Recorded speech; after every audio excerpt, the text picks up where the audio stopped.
Probably plug it directly this into the one. dongle.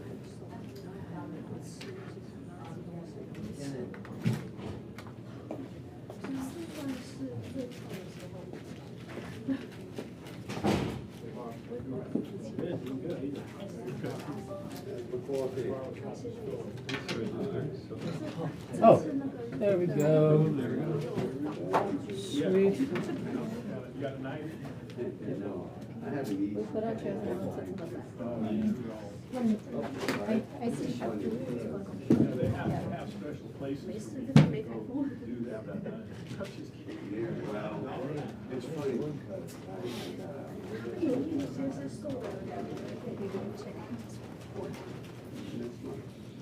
I went in today just to do work.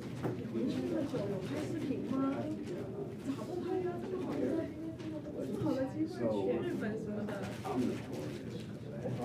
就不一定要拍跟地产有关的吗？你就说你是一个到处去玩。我有，但是懒了。拍了没剪的吗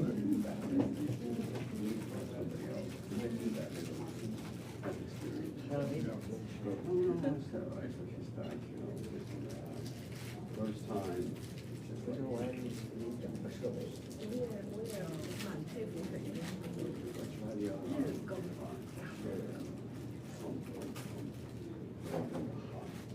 一周能3更就不错了。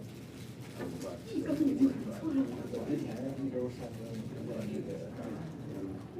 那个给抛，他那个给补贴呢，他一周给200人民币。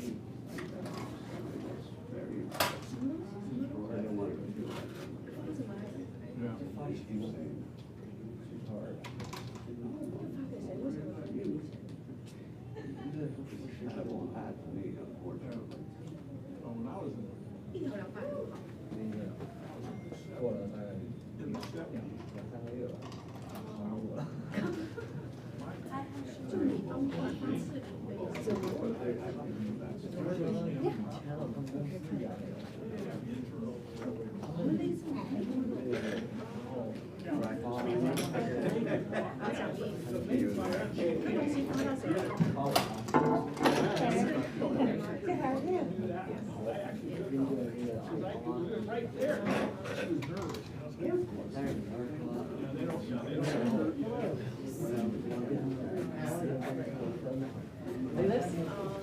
Wilson, Michael Wilson. Yes. Have a seat, y'all. Yep.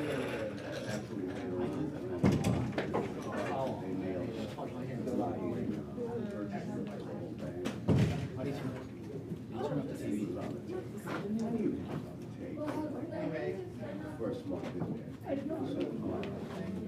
My mom's so I'm not gonna say check him out.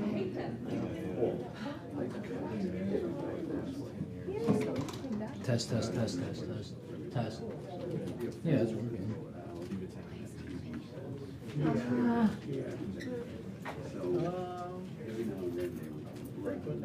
Kind of, yeah. I mean, he does it in different places. Oh, it was off. I think I might have run into you once here. Oh, really? 2 weeks ago, maybe. I think you were with Eric. Oh, yeah. That's good.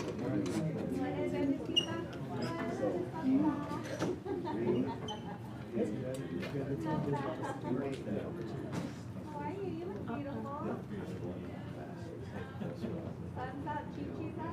Which one is it? It's really fun to have fun about it.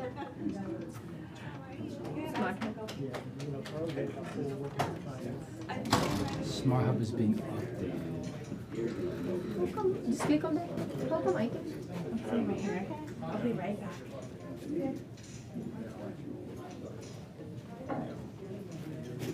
Yeah, I'm.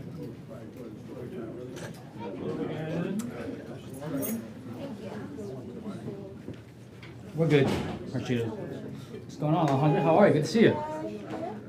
Good. Nice haircut. Thank you.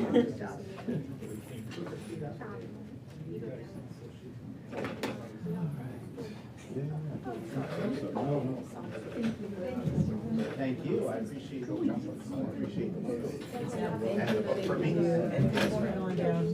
Oh, it's gonna be great, I'm looking forward to it. Yeah, no, it'll be a great opportunity. Take care. All right. Yeah, I live in New York City.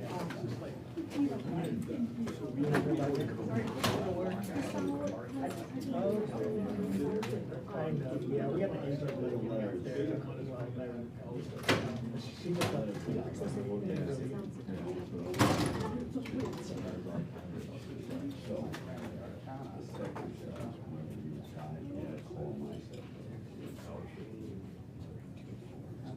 Could be worse though. Could be worse. Could be like Modesto or something. If you see our channel, tell her I'm in Brianna's office. I have a few friends who live in Modesto, but they commute to the Bay Area for work. Yeah. All the gas though.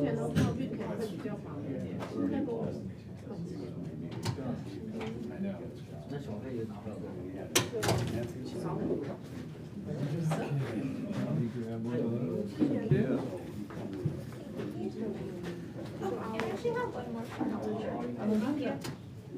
Michael Wilson. How's it going, man? Good to see you. Thank you again. Yeah, there's Jesse. I know, I'm sorry. It's nice to see everybody in the flesh. Hey, buddy.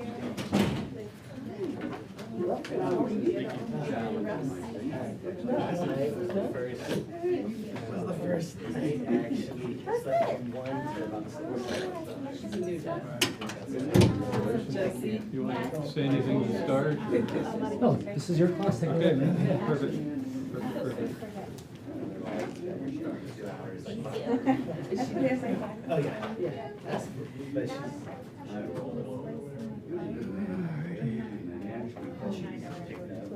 taking away. You have one. Oh, really? Oh, my God. I just wanted to say that. Yeah. You can dress her up, but you can't take her out. Fun though. Yeah. All right, let's go ahead and begin. Want to honor you guys being here on time. Always nervous when Steve's sitting in the back row back there. Right? Yeah. All right, so this is effectively working with buyers. And I just have to warn you right up front, this is going to be a major data dump. There's going to be a ton of documentation and stuff. So you've got this link in your notes. Go to that link after the class to download everything I'm going to be talking about. So there's an appraisal calculator in there, there's a pricing calculator, there's examples of our buyer guide. In fact, Michelle, do me a favor and grab one of the buyer guides, those 2 booklets, please. One each. One each, yep. And everybody always asks me, you know, if they're not on our team, can we duplicate this stuff? And the answer is no. You can make your own. You know, we're showing you examples of what can be out there. And just full disclosure, it's taken us 20 years to develop some of this stuff. So the expectation, not necessarily that you're going to get out there and do this first week here, you know, trying to put something together, but everything will be there. And every class, somebody calls me up or emails me or texts me and goes, the link doesn't work. The link works, you just have to make sure you get it exactly the way you see it. Okay, so it's case sensitive, and it will work for sure. So, all right. So the goal of class is to discover the skills required to effectively work with a buyer from the moment you receive the lead until you write an effective offer. So it's kind of all the way through, beginning to end. What the class is not is where do I get leads? That's a whole different class. Best source of leads, you know, all that stuff. What it is how to respond once you get a lead, how to nurture the lead, how to educate the lead, how to work with the lead, how to write an effective offer. And the goal is in that process for you to differentiate yourself, especially now that we're in a brand new reality, if you will, because of NAR's settlement. So you're going to need to be able to differentiate yourself, and I will guarantee you nobody else out there is going to be working as extensively with their buyers as you're going to see right here, okay? So let's dive in. So why work with buyers? Any ideas?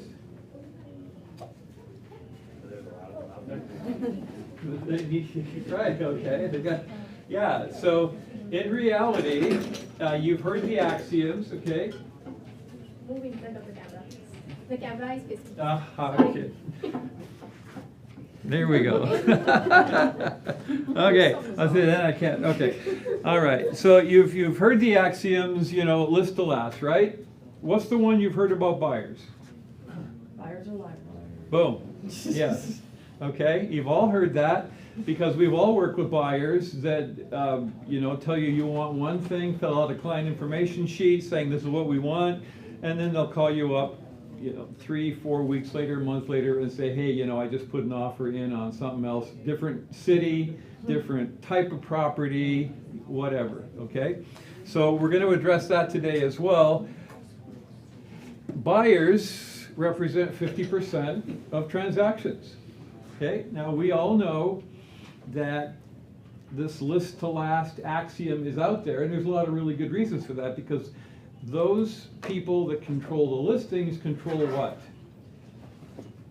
They control the market. Yeah. Listings control the market. You've got way more control over that because you're working with a fixed asset that's not going to go away. The seller's typically not going to change their mind. They want to get the home sold. Whereas the buyer, you know, they're out there kind of loosey-goosey doing whatever. And if you're not able to monitor their behaviors, it can lead to some interesting situations. So buyers represent literally a half of the transactions that you're going to do. They need a place to live, okay? Pretty straightforward.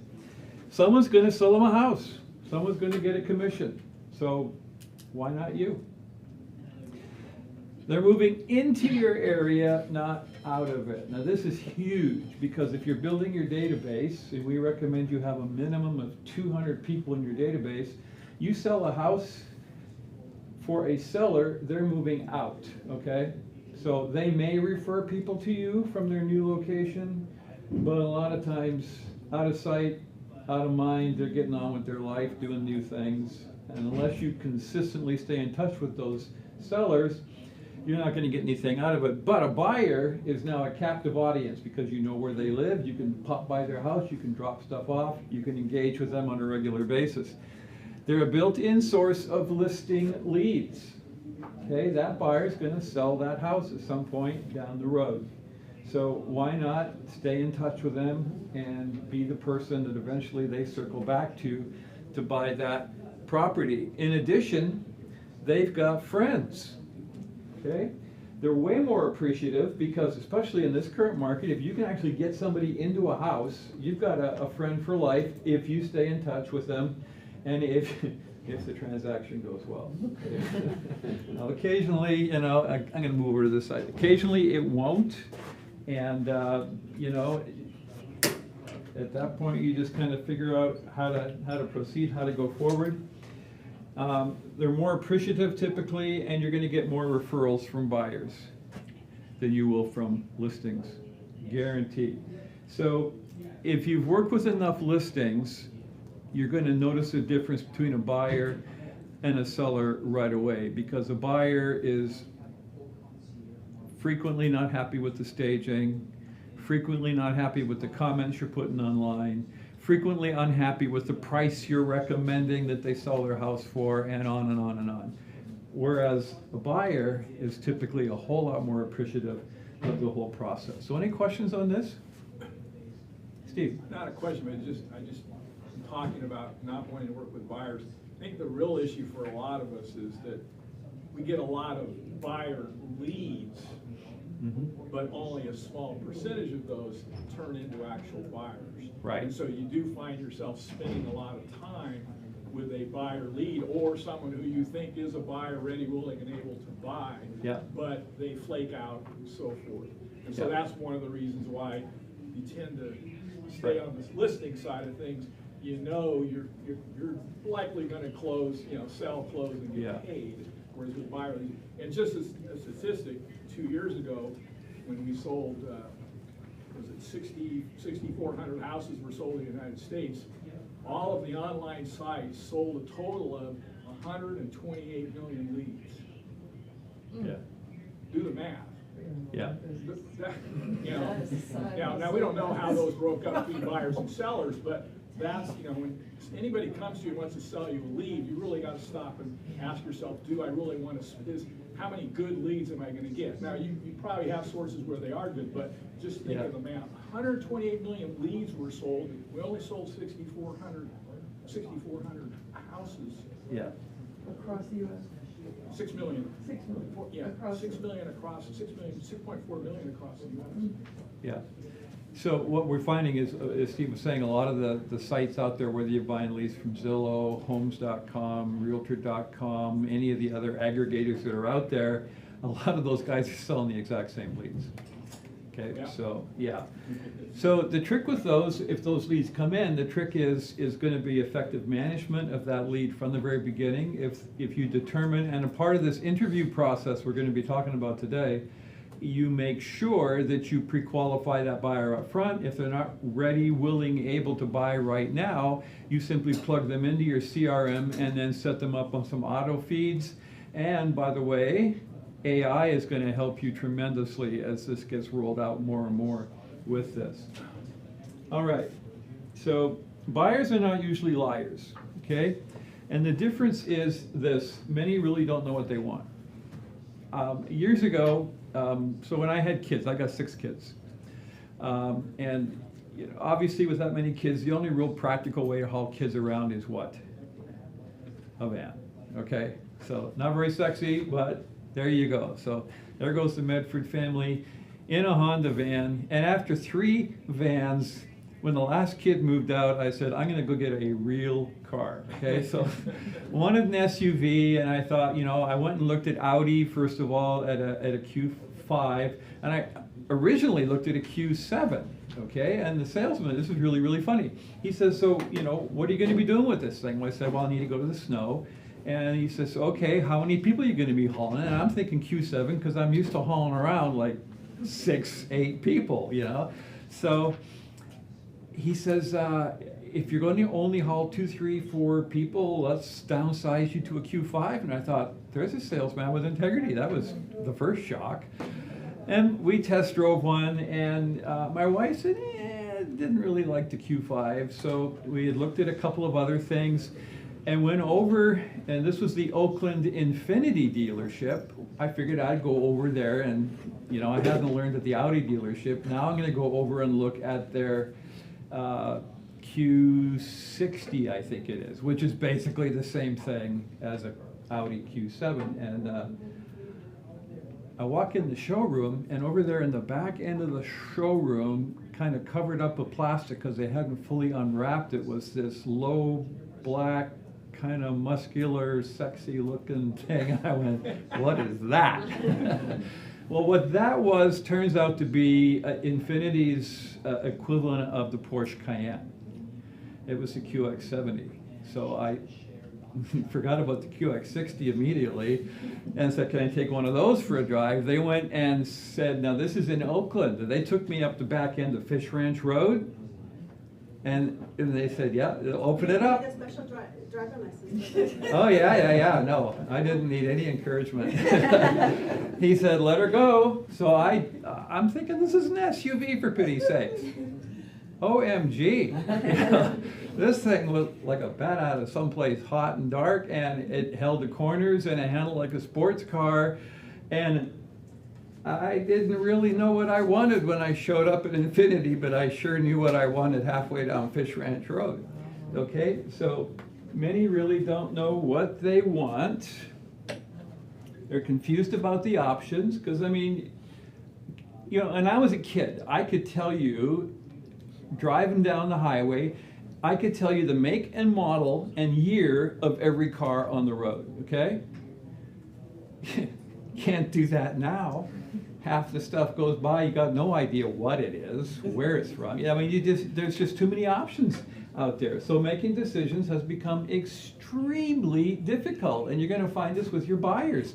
There's so many options, there's so many loan programs, there's so many areas around here, there's so many school districts, okay, and on and on and on. So Henry Ford said, you know, any customer can have a car painted any color that he wants, so long as it's black. Okay, those days are long gone, and we've got paralysis that set in because of all the choices that are out there. So buyers are not liars. Buyers don't know what they want until they see it, okay? And your job as a buyer's agent is to be there when they see it, okay? So if you're just letting your buyers kind of be out there and drive around and do their own thing, footloose and fancy free, you have no one to blame but yourself if they buy something completely different than what you thought they were looking for because you weren't there when they found what they really want. Does that make sense? Okay? So buyers need training. They're just like your kids, okay? They need training. So this is why we have a pre-showing appointment where we want to sit down with them and spend a lot of time dialing in the information. We want to teach them how the process works because there's a lot of confusion. Everybody out there that's got a friend, a relative, a workmate, they've all got their opinions about what it looks like to buy a house. And some of these people haven't bought a house for 20 years, but their opinion is more valuable than the professional realtors who are doing this all day long, every day. You know, we're the only industry where our clients know more about this than we do, okay, in their minds. Anyway, so we're going to teach them how the process works. We're going to constantly communicate with them on the go.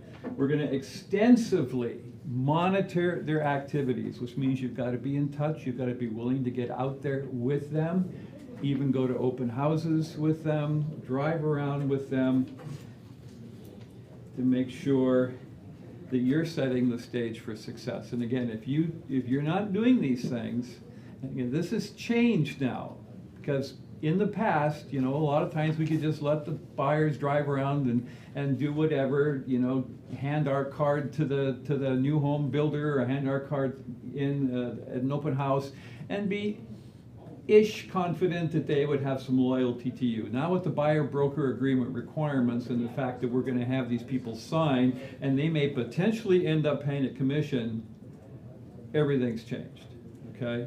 So they're going to be looking for options to not cement themselves to you unless you're very, very careful.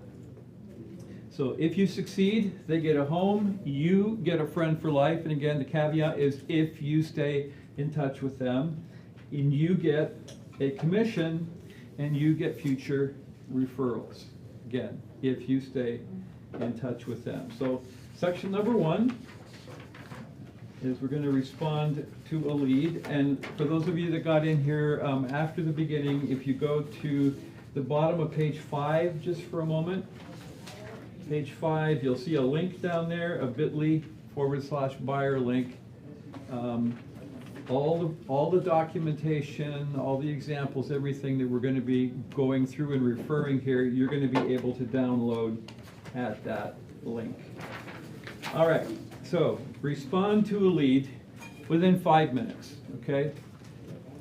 Now, if you're driving down the road and you get an alert that you have a lead, what should you do?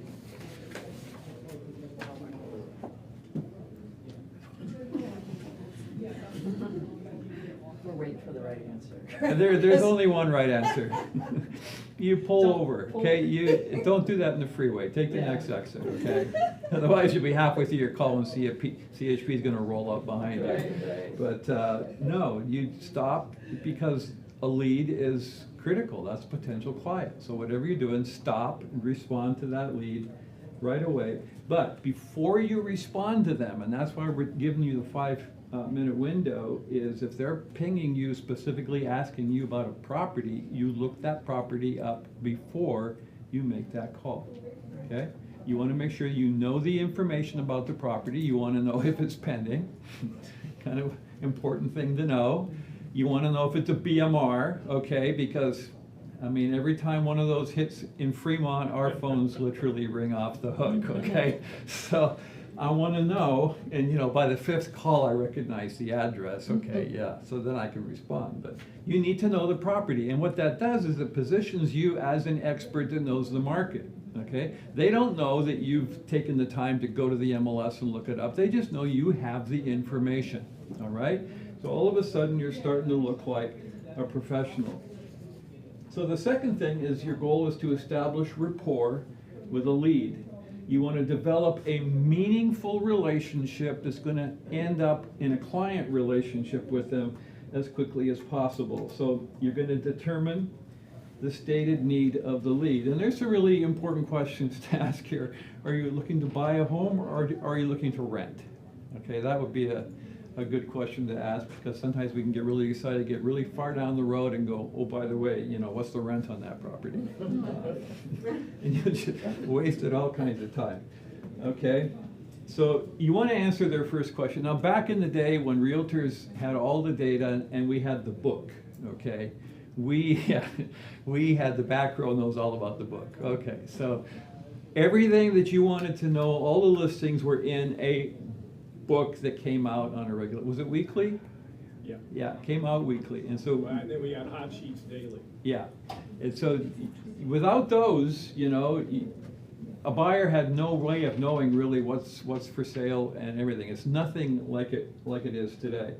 So back in the day, you know, we wouldn't answer questions. We would try to get that appointment. We'd be really coy about it. You know, I'm the source of information. So don't do that. Just tell them what they want to know, because if they don't get the information from you, they're just going to go down the next agent on Zillow and get it from somebody else, or Redfin, or whatever. So don't be coy. The goal really is to provide the information they need and then try to establish a relationship to set up a meeting with them. So always, always, always, always ask if they're working with a realtor. And more important, ask if they have a signed agreement, okay, with another realtor.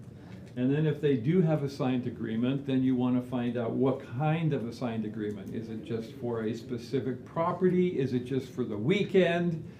You know, what kind of document do they actually have? Because you don't want to end up in a situation where you're violating a relationship with another realtor. You want to treat other realtors like you yourself want to be treated. But if everything checks out, then your goal is to set up a meeting with them. So if they have that, refer them back to that realtor. If not, you can go ahead and set up that meeting. And if they're not willing for that meeting, at some point you say, basically, I can't help you any further. What we're not going to be is showing agents, okay? We're just not going to go down that road.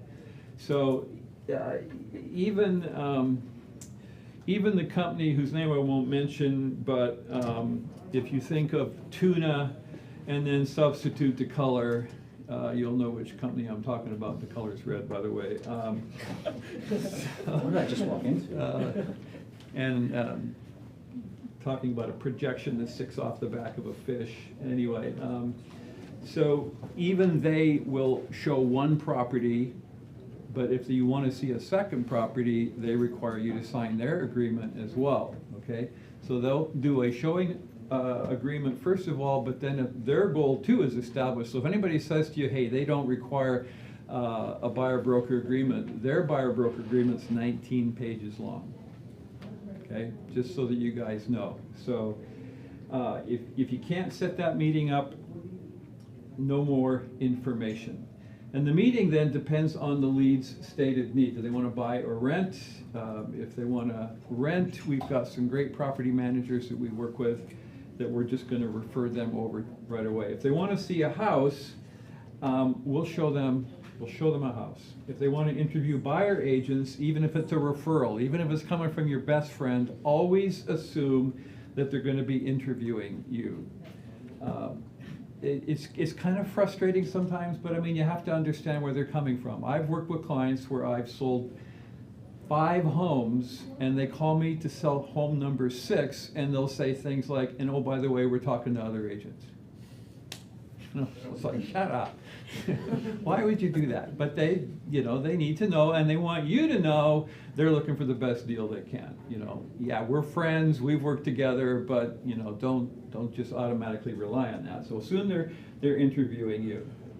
So you want to set up a buyer consultation. So if they want to see a house, criteria number 1, especially if you're a gal, please be safe, okay? And there's some very important guidelines from NAR and other organizations about what that looks like. So you would meet them at that property. You'd follow the broker rules about the buyer-broker agreement. Now, currently, again, I'm not the broker, so I'm going to just tell you what I know from Eddie as of this office right this minute, is you don't need a buyer-broker agreement to show a property. You need a buyer-broker agreement at this point to write an offer. When is that going to change? Will that change in July? Keep in mind that the judge has to sign off on this, so it might happen in July. We don't know, okay? So whatever the rules du jour are from the office you're in, that's what you follow. So show them a house, meet them there, follow the buyer-broker agreement rules for your office, and then the next meeting will be a mandatory buyer consultation. If they're not willing to sit down for that buyer consultation, what do you have?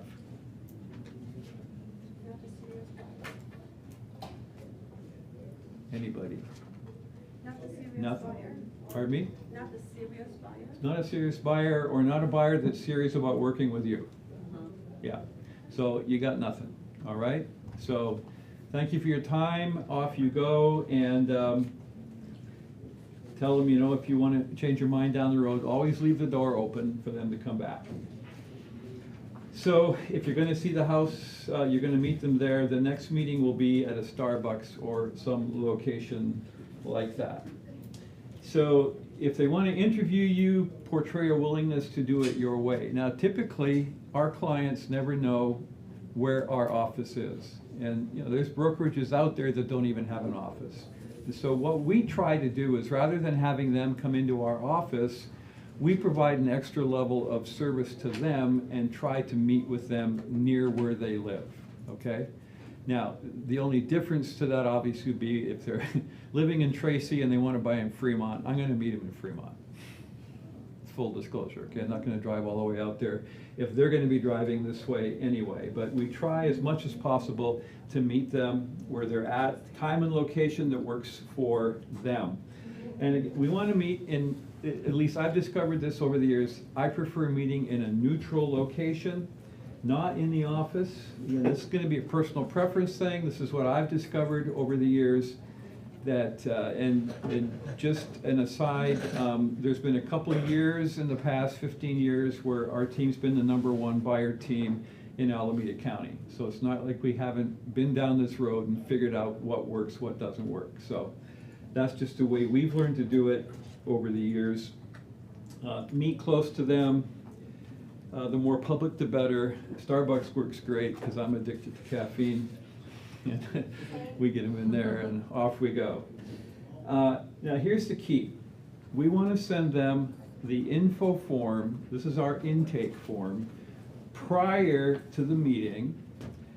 And this form is in that packet at that link. And we want to make sure they fill this out completely and send it back to us before that first meeting. Okay? Now this is a couple of things. It's a very comprehensive form.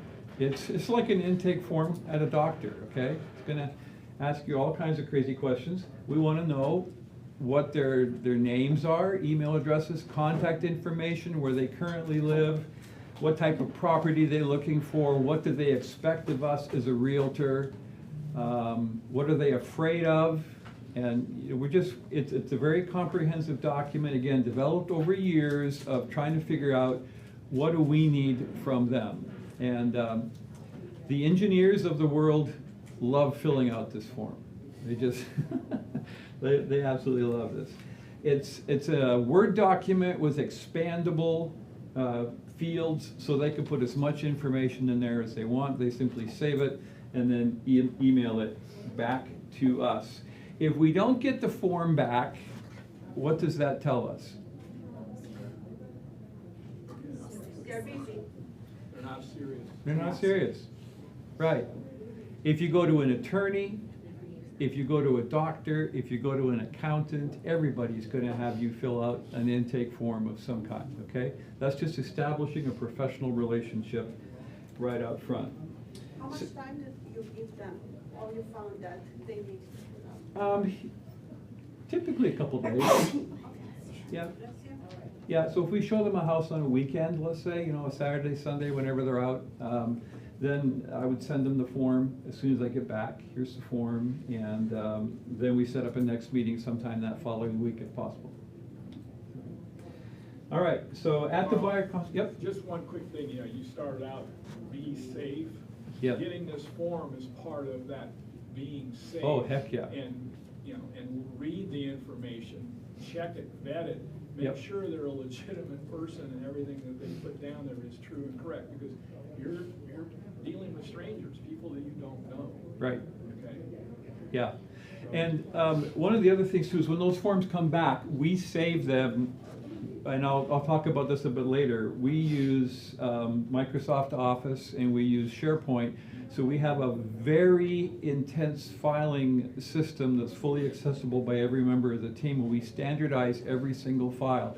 So when those come back, we not only save them into that client's file in SharePoint, but there's an actual place to put that so that anybody else on our team knows exactly where to go to get that form at any point in time. Okay?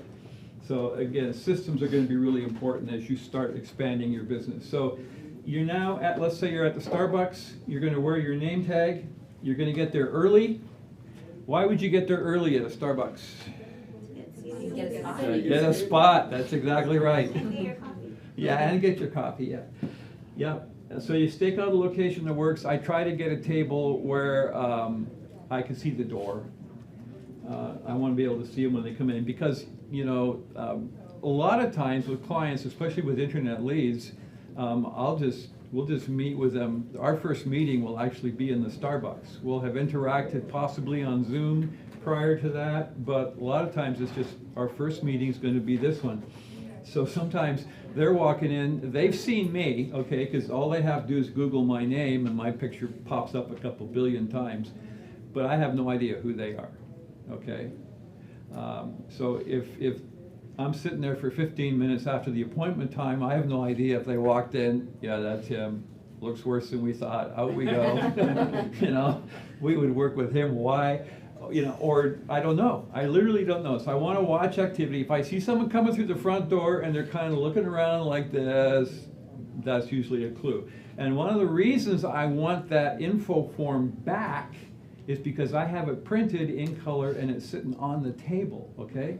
So they can see that as well. So you're going to stick out a location. You're going to figure out if you're a match. And full disclosure, there are some people out there you really don't want to work with. Just saying, okay? And so the goal is, and there's going to be some people that are going to sit there and listen to you and they're going to conclude they don't want to work with you either. So the script that we use is, we have an adventure ahead of us. It's going to be full of ups and downs, twists and turns. Let's make sure we want to do this journey together. Okay? And so then you set the stage for your value proposition. So you showcase the complexity, but you deliver the simplicity. Now, this is a huge statement, okay? You're going to, in the next period of time you spend with them, you're going to communicate that what they're going to embark on is going to be a very, very complicated, intense process, okay? And they need to know that.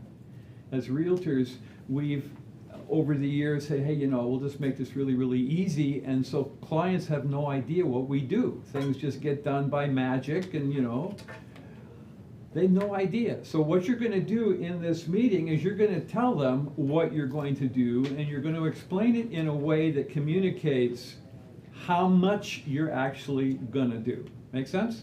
Okay? So you're gonna showcase the complexity, but then you're gonna deliver the simplicity. Once they know how complicated it is, then you're gonna be able to say to them, but we're gonna make this process very simple for you. Make them aware of the complicated number of steps, but explain what you'll do along the way on their behalf. I want you to understand it's gonna be a very complicated process with many steps. However, I'm going to make this simple for you, and then remind them that you'll help them find the house they want at the price and terms they want, and that you will not quit working on their behalf until their goal is accomplished. Make sense? Nod your head yes? Okay. That'll help keep you awake as well, because there's going to be there's a ton of stuff coming here. All right. So the first thing you're going to do is you're going to go over that info form with them. You're going to verify the information and the preferences. You're going to be filling in the blanks. You're going to be asking them, are you pre-approved for a loan? Now, sometimes they're going to put a lender in there, and this form has a spot for that. The other thing, there are some cultures here where the husband's going to fill out all his contact information, but not going to fill out the wife's information. But she'll be there, and so you're going to need to find out is, are you both going to be on title? Are you both going to be on the loan? So on. So really important you go through that form, make sure everything is filled in. Talk about your communication style. Do you want to communicate via text, email, or phone? Now, if you're a millennial, what's a phone? Why would I have a conversation on the phone when I can light up with texts all day long? Yeah. Steve? I would just say, and include what time of day would you prefer Right. to be communicated with, because a lot of these tech guys have very little time between 8 to 5, 9 to 5. Right. They can't even respond, so that's always a good thing. Yeah, it's a good thing for me too, because I start work at 5:30 in the morning, so I'm not texting anybody then. I've learned over the years not to do that. My daughter's a surgeon, okay? I texted her one night after her bedtime, just assuming that she'd be reading it the next morning. Oh no, she was on call. So, she lit me up big time. Okay, who knew, we prefer, so I will text all day long with a client. However, there are going to be times where I'm going to email only. Now, I might email and then send a text that I've sent an email, but why would I send some specific things through email? Evidence. Yeah. You're gonna evidence. That's exactly right. And you guys should be saving every incoming and every outgoing email with every client, okay? Every email, okay? How many emails should you be saving? All of them, okay? And the transaction is over, you download all of those into a file. That's one of the reasons that we use Outlook and Microsoft instead of Google, because it's really tricky downloading all the Google emails, okay? So we use Microsoft Outlook. We can just track them. As emails are coming in, we can drop them in a folder and then literally download the entire folder. All right, we discussed the current market. We demonstrate our knowledge. Gary Keller says we are to be the economist of choice, okay? That means you really need to know what's going on out there. So how can you find out? Google. Google, okay. How about NAR? In spite of the fact that everybody's saying it's time to get rid of them, they are good for some things, okay. CAR has stuff. Bay East has some great information. If you guys have access to trend graphics, I believe we're going to be getting trend graphics for the office. That's amazing data that we provide for every CMA that we do. So you need to know. Listen to the news, okay? Pay attention. Keep in mind that the information you're hearing on the news is typically going to be up to 30 days old, because the information every month comes out about the 7th or the 8th of the month, and that's when the news reports start talking about last month. Okay, demonstrate your knowledge, what's currently happening, what's required to get into a home.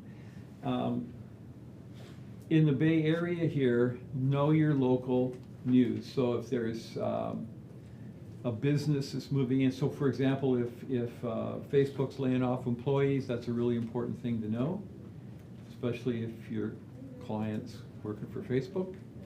Okay, know what's going on out there. So at the buyer consultation, again, we want to let them know the current rules of engagement, in other words, what to expect. So what types of financing are there, or are they going to be doing cash? Here's what multiple offers look like. Here's the types of properties we're seeing multiple offers on. Most properties right now are being purchased as is in the current market. What does that mean? Contingency timeframes. What are the contingencies? What are the contract bullet point or boilerplate timelines, 17 days, versus the actual reality is right now we're writing most offers fully non-contingent. What does that mean? What does it mean if you write a non-contingent offer and you lose your job halfway through the process? Okay, those are the things you need to know and be able to explain. Contingent sales. So are they going to have a property to sell? What does that look like? What are the 4 different scenarios if they have an existing property, and how can you transition them to their next property? What about lowball offers, okay? Talk to them about that, because some clients are convinced that they're going to buy a foreclosure and they're going to put a lowball offer in because somebody in their office said that's the way to do it. Okay, and then of course subject to change at any time. The rules morph, the market, well, how quickly does the market turn? Every day. It changes every day, but when it turns, so let's say we're going to shift from a buyer's market to a seller's market. How long does it take for that to happen?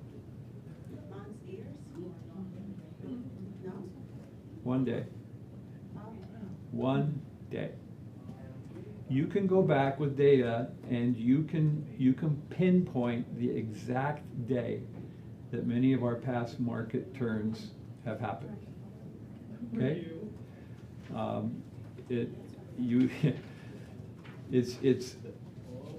I'll just give you a great example. If you go back to May of 2022, what happened in May of 2022?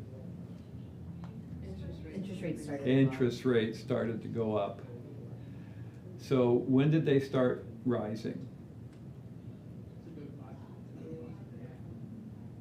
January. They started rising the last week of April. Last week of April. When did we see the market shift? April 30th, 2023, fell on a Sunday. First week of May.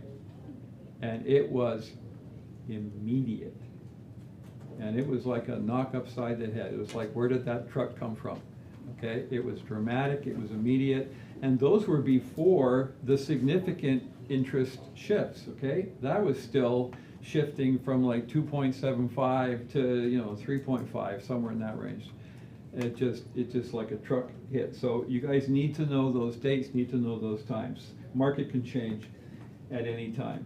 Discuss the pre-approval status, the importance of getting a pre-approval, the types of pre-approvals. Ideally, we want a fully underwritten pre-approval because that's basically the same as cash. And makes it a whole lot easier to write non-contingent offers. Not everybody's going to be coming in that strong. Discuss whether or not they qualify for any financial assistance. So there are some cities in the Bay Area right now. We just got a client this morning that wants us to write an offer that they want Oakland City Assistance Program in, they want another assistance program involved in that, and they want an FHA loan. Okay, now the only saving grace to that transaction is that they're buying their uncle's house. So yeah, that's about the only way a deal like that's going to work. Okay. And because there's so many complexities, there's different rules for each of those types of programs. So anyway, we'll make that happen, but you need to know the programs. You need to know the types of loans. What's the lowest down payment, for example, you need to have with a conventional? How about FHA, Cal HFA, VA? and so on. How is the buyer broker agreement situation, how's that going to affect VA offers, okay? Because sellers, if they're not offering any commission, are you willing to do a VA offer for free? Okay, those are questions you're going to need to be able to address. Mobile homes, a whole different can of worms, those things. But they're a little more hassle. There's a whole bunch less lenders, and it's a very small number sometimes. But guess what? Commission on a mobile home will get you to Paris. Okay, just saying, it's money you wouldn't have had otherwise. All right, makes sense? And just a caveat here, it doesn't matter if they're selling a $3 million property or a mobile home. We treat all of our clients exactly the same. Makes absolutely no difference, okay? Discuss types of sales, normal sales, foreclosures. One of the things to know about foreclosures these days is there are, and by the way, you can search for foreclosures on the MLS. Did you guys know that?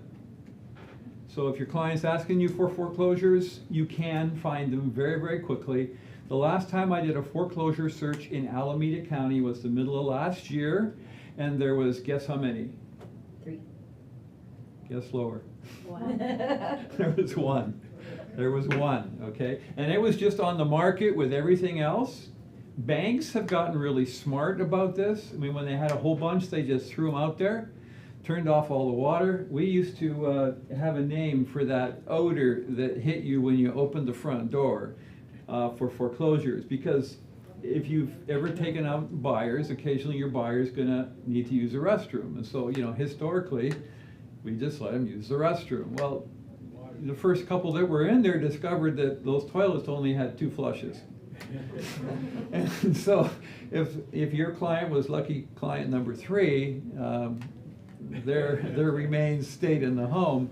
And so that smell that you, and the rule number 2 was never open the refrigerator. Never, ever, ever open the fridge, because who knows what evil was lurking inside there. Okay, it's covered with mold for sure, but that smell when you open the front door we called eau de REO. Okay, it was just like boom, on a hot day it would almost knock you over when you open the front door. Okay, so anyway, REOs aren't like that anymore. They're out there like every normal property. Banks have spent money to fix them up, put in new carpet, paint. You would never know anymore it's a foreclosure. And they're at the same price as everything else. Short sales, we actually just managed to close a short sale here a couple of weeks ago. Not a lot of them out there, fortunately, but they're still out there. Probate and trusts, these come with 2 different sets of rules. There's 2 types of probates. You need to know about these. Does it have a court approval, or has the court already appointed a person that's a trustee for it? Is it a trust? If it's a trust, are they deceased? Are they alive still? You need to know this kind of stuff. BMRs, below market rate properties, that's just, everybody wants to see them, and only one person. It's usually done by lottery. And then there's all these new construction as well. And by the way, new construction and actually proactively taking your clients to new construction in this current market is actually a pretty smart play, because a lot of times there won't be the level of competition. You won't get discounts on the price or anything else like that, but you'll still get a commission in most cases, and they won't be competing with other people. Okay, so really consider that. So we have at the buyer consultation, and I'm just gonna show you these guys, and I'll pass these around. Again, you can download these at the link that I'm gonna give you. It's, again, you can't copy these. It's copyright. Yeah, but you can definitely do your own. And we've, by the way, sent both of these through our attorneys to make sure they're compliant. So I would recommend you guys do the same thing. BRLG is a huge asset to us here. And they went through and pulled out all the things that they felt were really kind of iffy. So starting in this one, this is the one, this one here let's just start with this. This is an A to Z buying a house. It's got every term in here, you know, what's an escrow, what's an inspection, what inspections do I need? This is just literally every facet of a transaction. We will give this to our clients and say, you can read this if you want, and the engineers go, of course I'm gonna read it. And you know, others are just throwing the trunk and that's the end of that. We don't care. It's just a resource that we're providing to show the additional value. But this is the one that's important. This, we go through every single page of this in our buyer consultation. Okay, so it starts off with a checklist in here, getting started. In this, and we literally go item by item to check it off. So we want to make sure we got the client info sheet back. We just check things off. So you've already done that, great. Attend our client consultation, you're here. We'll check that off, great. Review the client information sheet, perfect, let's do that. This is a roadmap so you don't forget anything, okay? A little buyer beware kind of thing. We actually managed to close, to our shame, I will add, we actually managed to close a cash offer here about 2 months ago with no insurance in place. Because it was a family member, all cash, they were in a hurry, and they just said, let's just ram this thing through, and we did, and we neglected to have homeowners insurance in place when it closed. This checklist, if we had taken the time, even though it was a family member, if we had taken the time to go through this, that wouldn't have happened, okay? So, follow due process, and by the way, they had a really tough time getting insurance. Yeah.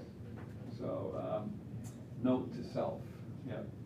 So, review our commitment to you. Now, our commitment to you, this is our actual value proposition, and it's 3 pages long. This is the complexity spelled out in graphic detail. Every step of the process, everything that we're going to do for our clients is spelled out here, and then here is what we ask in return.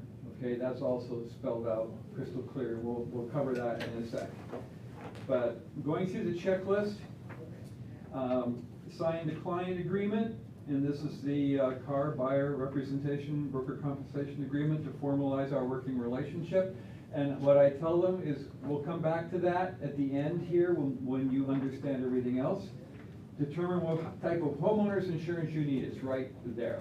Okay, if we had gone through this, we wouldn't have had that problem. Identify the insurance company you're going to be working, send it to us now. Action items for your loan, make sure you set the ceiling amount, make sure you're pre-approved, and we just literally go through every fundamental thing that has to happen before we're going to show them a single property. Does that make sense? Okay? If you don't do this, you're going to get into this thing, get down the road a little ways, and you're going to end up going, oh, silly me, should have checked, okay? So, again, you can download this. It'll be in there. We go through every single line. Carl? Yep. Have you had an opportunity to compare yours to what, say, California Concierge offers? By Yes. the buyer consultation Yeah, we blow theirs out of the water. Do you? Oh, yeah. Yeah. By a long shot. Okay. Yeah. Yeah.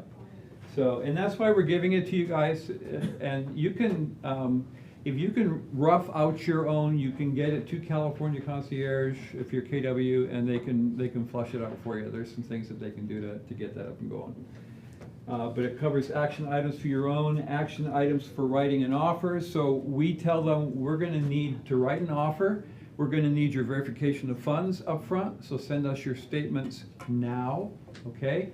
We're going to need full contact information for you, correct email addresses, cell phones, because we need to be able to get a hold of you fast. We want all that information up front.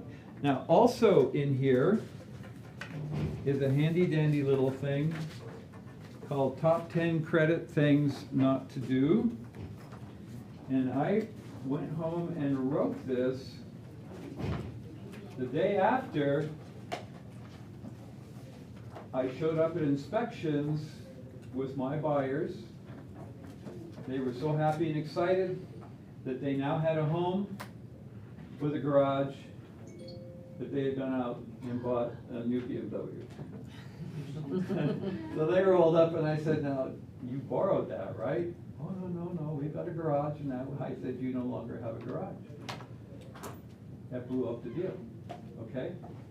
Because they no longer qualified because they were now over their debt ratio for their lender. Okay, and it's really hard to take a BMW back, just saying, okay? So, again, that wouldn't have happened if I had gone through top 10 credit things not to do. So buyers out there make the assumption that, you know, I'm gonna close a bunch of my credit cards off, okay? Don't do that. So just read through top 10 things to do to make sure that you don't run into credit issues. In here as well is what to do at open houses, okay? So we put in here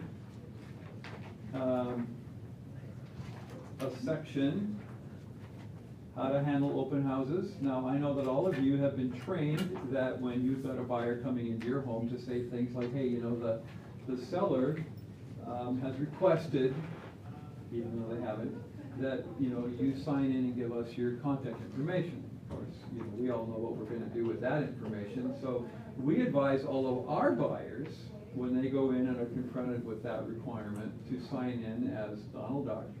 And the email address they gave was 123@disney.com, things like that, okay? Because my goal is protect my clients' information. I don't want another agent bombarding them, okay, in the process. So how do you handle open houses? Why is it, Michelle? You do. Yeah. What you taught us to do. Yeah, exactly. And that's use your business card. Yeah, we just, at this appointment, I'll give them a stack of business cards. Because you're gonna tell them not to go to a new home builder without you, and guess what they're gonna do? They're gonna go to a new home builder without you. At least they've got your cards, okay? Just keep these cards in your car, all right? If you go into an open house, I just tell them, if you walk into an open house with my business card and just hold it up like this, that's a get out of jail free card right there, okay? They're just gonna leave you alone. So, piece of cake. So I'll give them 10 business cards up front, and you know, if they just put, I don't care what they do with them. The point is, you're planting in their brain what not to do. So we talk about in that meeting why you don't want to contact the listing agent under any circumstances, why you don't want to try negotiating with the listing agent, okay? It's all in here in writing. We also have in here a complete section that we go through in detail on how to handle new homes, okay? And you've got a graphic in here that pretty much wraps it up right here. Don't sign anything, okay? Don't sign in, don't put your information in that little computerized iPad sitting there inside the front door. Don't do anything. Better yet, don't go without us, all right? We also have a section in here, how to handle FSBOs, okay? For sale by owner. It's in writing, okay?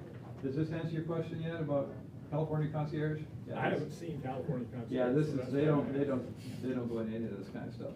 So, how do you handle it? We explain what a FSBO is, and we explain why they don't want to go there on their own. We'll be happy to go and negotiate everything on their behalf, set up a showing on their behalf, and so on. And then here's a fun little thing at the end here, how to determine your risk comfort level. This asks questions that they never probably thought of, like, are you willing to look at homes outside your preferred criteria? How about less bedrooms, less bathrooms? What you're doing is you're forcing them to think. How about a different type of home? Okay, if you can't afford a single family home in Mission District, are you willing to look at a condo there? Are you concerned about crime? Sometimes they don't think about it. So I've sold 2 homes in deepest, darkest Oakland, okay?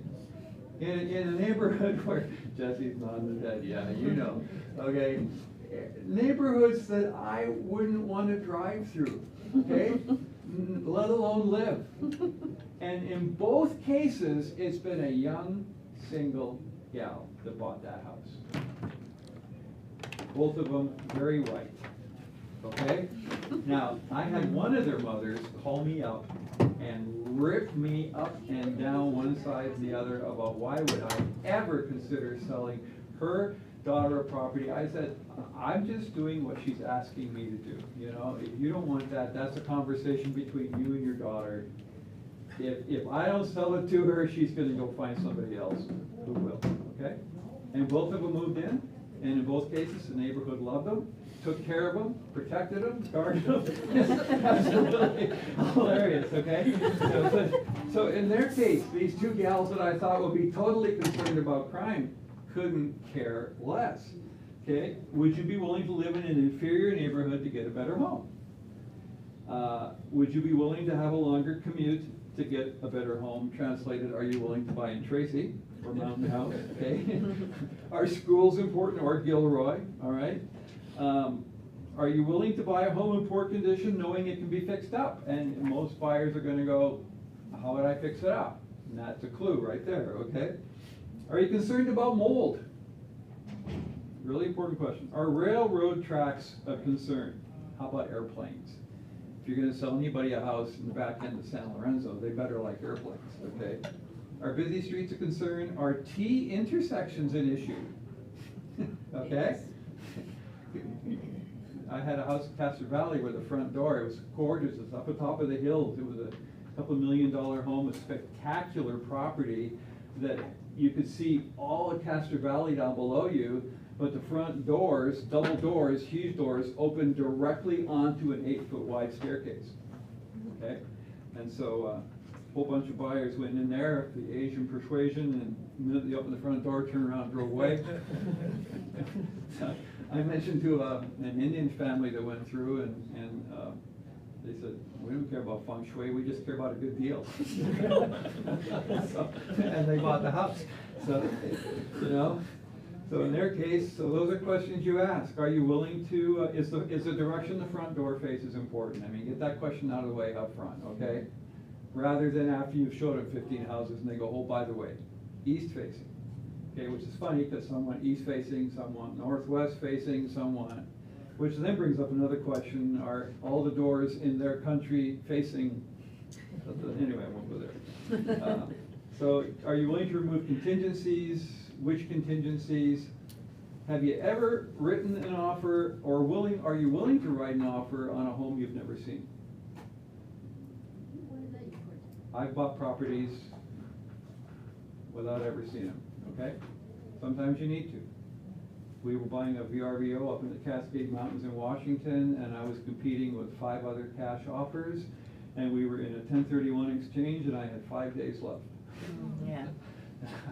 I didn't care. The caveat in this particular case was the home was built by the president of the National Home Builders Association of America, so I figured if anybody knew how to build a house, it was going to be him. We didn't even have time to inspect it. We just had to do the deal. I had to pay. I had no more wiggle room. It was that or pay enough taxes on my previous sale to fund a small nation in Africa. I just need to get this out. Okay, we also bought a house in Baltimore. In a, with a bullet hole, ironically, without ever seeing the house. I never did see the house. We bought it, rented it, and then sold it, never saw it, never drove down the street, but it produced great cash flow. Okay, so questions to ask. Does that make sense? All right. So we can pile through the next little section, new home builders, FSBOs, business cards. Discuss any unique programs that you might offer. So now here again, if you're looking for ways to differentiate yourself from other agents, what are you willing to offer that they're not? Okay, so one would be a 6-month satisfaction guarantee. Are you willing, if they're not happy in 6 months and they want to resell their home, are you willing to sell it for free? Okay. That's what some agents out there are doing right now to try to get value add to their business. How about off-market property access? Okay, this is a little more common. Can you say with integrity to your client, we've got access to off-market properties and nobody else has? Okay? You guys that were in the meeting yesterday, what's her name? Janella was sharing what she does, where she actually goes looking for off-market properties for her clients, okay? And that's a part of her value add. Or how about this, buy before you sell programs, okay?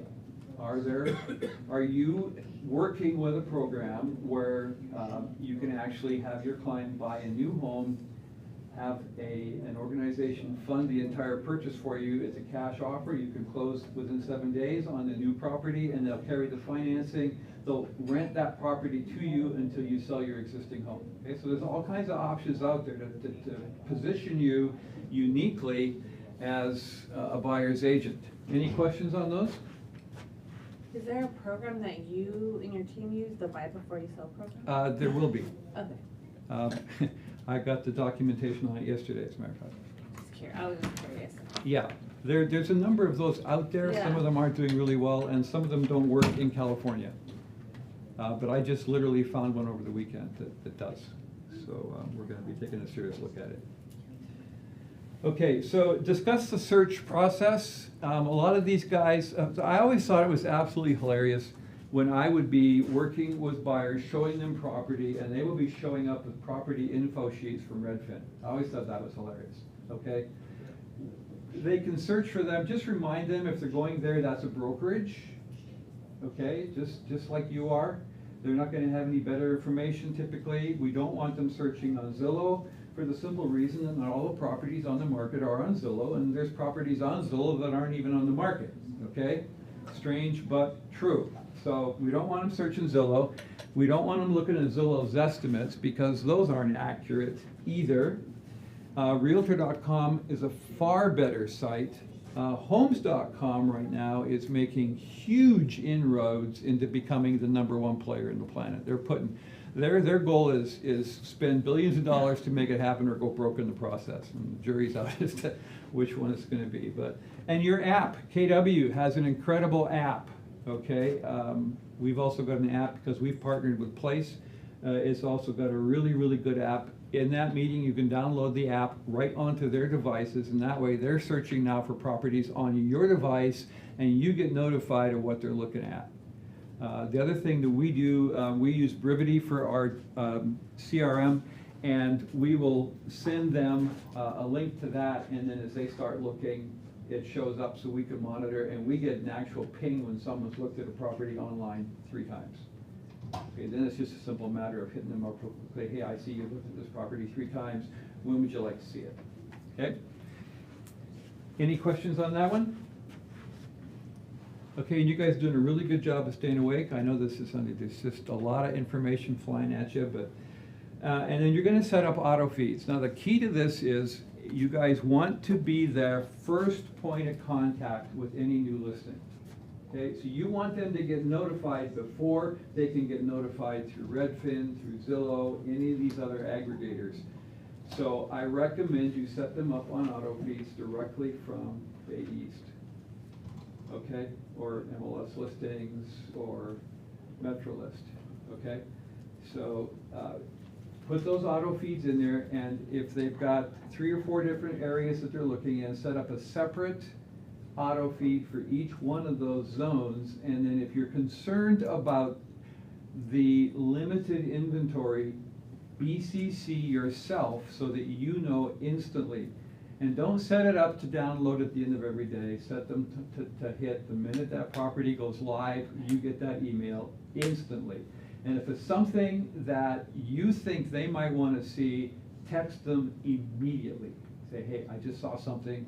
And you're going to be light years ahead of the data flow they're getting, going to be demonstrating your value in a really profitable way. Provide links to school information sites. As you guys know, here in the Bay Area, school sites, school scores dictate home values. Okay, it goes up and down with school scores. So greatschools.net is one resource for school information, but sites like Realtor.com, Homes.com, Zillow, and your app also have school information on them. So you can have them go to those sites. Again, the best is your app. Have them go there, that'll give them the school scores. And then we go through the buyer risk assessment form. I've already talked to you guys about that. We discuss then how to request a tour of any home. We want to set up personal showings for an individual home. So we're just gonna meet them there, we've already talked about that, and then we're gonna set up tours for multiple homes. So these would be homes that they've said that they want to see based on the feeds that are coming through. They wanna see these 3 or 4 properties, and then you may have a property you've seen, might be an off-market, might be something that you can plug into the mix as well. Have an honest conversation with them about how comfortable they're going to be in pre-sorting the property. So are they willing to do drive-bys? If they're not willing to do drive-bys, are they willing to do a Google Street View to kind of get a real quick and dirty look of what the neighborhood is like? So if the house across the street has a 1957 Chevy on blocks in the front yard, that's typically a clue. You might not want to be living there, okay? So you can do drive-bys. Are they willing to go to open houses without you? Now again, this is, you gotta be really, really careful with this, and just be aware, they're gonna anyway. They're going to. But at least you are talking to them about it, giving them the option, and you're maintaining a little bit more control over that. Explain why they're not to negotiate with the listing agent, and then explain how you're gonna function as their agent. You're gonna be a coach, a facilitator, a guide. You're not going to try to hard sell them anything. When I get to this line in the presentation with the buyer, I've actually seen them physically relax, okay? I'm here to help you buy the home you want on your terms. I'm not gonna force you to sell. And I'm really honest, you know, we sell enough homes, I'm not relying on your purchase to pay my mortgage payment or put my kid through college. Okay, now if you are, just don't let them know that, okay? Make sense? So we're not gonna try to hard sell you anything. We're gonna pre-qualify homes that they wanna see. What this literally means is for those homes that they, and this is, guys, now this is where things have changed since this time last year. They give you that list of homes that they wanna see. You now have work to do over and above just finding out how to get in the front door, okay? You now need to start proactively talking to the listing agent, and those of us who do a lot of listings, we're just kind of getting used to the idea it's gonna be a whole lot more people calling us up, asking a whole lot more questions, okay? Because a lot of this stuff we can't put on the MLS starting in July, so it's gonna get a little more tricky. So determine whether or not there's any potential commission issues, okay? We're gonna need to start finding out before we show that property what kind of commission structure is in place, if any. Are there gonna be any potential lender issues, condition issues? If it's a trashed property, are they actually gonna be able to get a loan on it? If they're buying a condo or a townhouse, where is that development in the balcony law issue that's going on in California right now? And if you guys don't know about that, because of that accident in Berkeley where 6 people were killed with a collapsing balcony a few years ago, 2 bills have been signed in to law requiring all HOA developments now to get an inspection by either a certified structural engineer or an architect, which is really kind of funny to me because most architects don't do specs, they're only gonna use structural engineers, so I'm not sure how good the architects, anyway, that's a side point. But the point of this is simply this: where is the HOA in the process? Because by now they should have all had that inspection, which is very costly. How are they gonna handle it? Okay, are they gonna provide an assessment? So you guys have to start reading the HOA minutes. Okay, you've got to know this stuff. Yeah, the deadline is January 1st, 2025. Yes. So it's coming up. It's coming up, okay? But we've had 3 transactions already this year that have been delayed significantly because of this balcony issue, and it's only going to get worse, okay? It all rotates right now about where they are in the process, what they can disclose to a lender, and there are some lenders that just literally won't address these situations. So Fannie Mae, Freddie Mac, major red flag. Just one other thing to add to this list of potential lender issues, it's not necessarily a lender issue, is insurance. We talked about Yes. it before. you need to address it at this stage of the game. Yes. Because it's very, very problematic now. Yes, so, yeah. Back to that VRBO that I purchased up in the Cascade Mountains.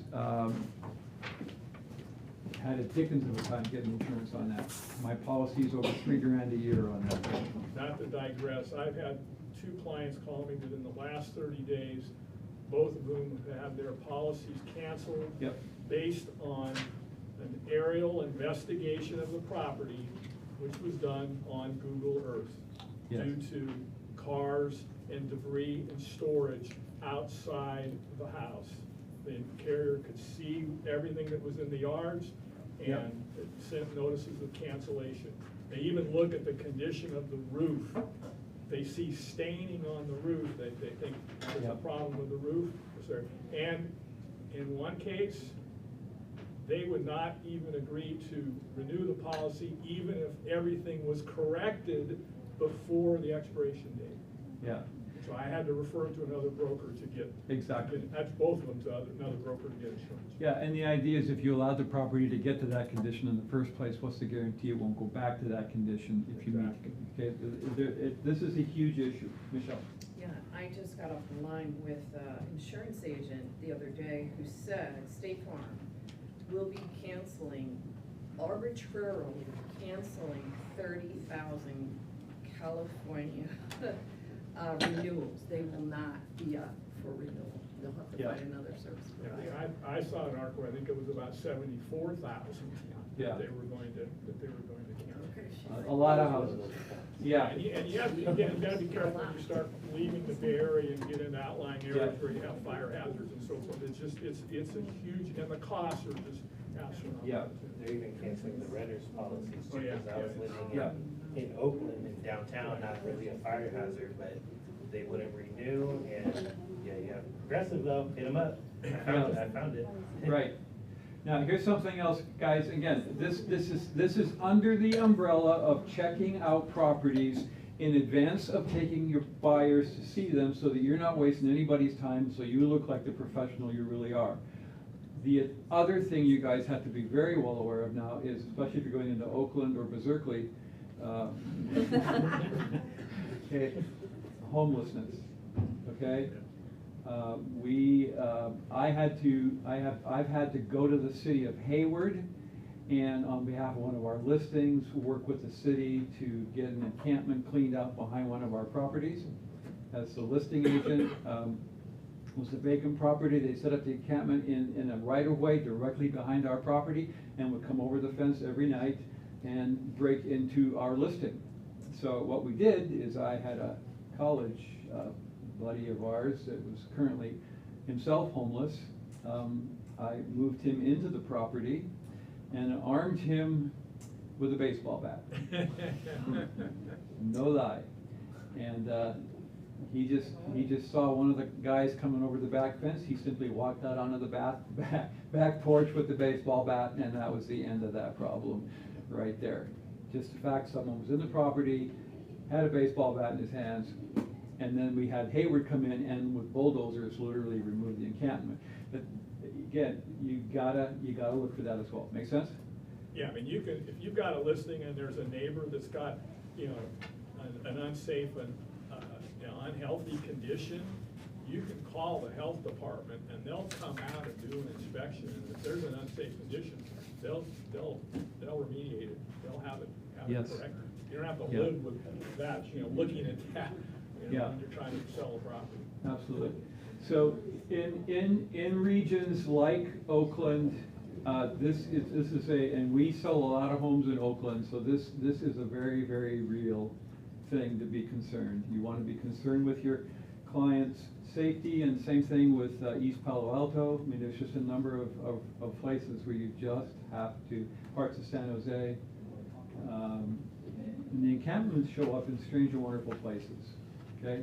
So, again, part of the service, and when you're doing this, you can say to your client, by the way, I pulled a couple properties off your list and here's why.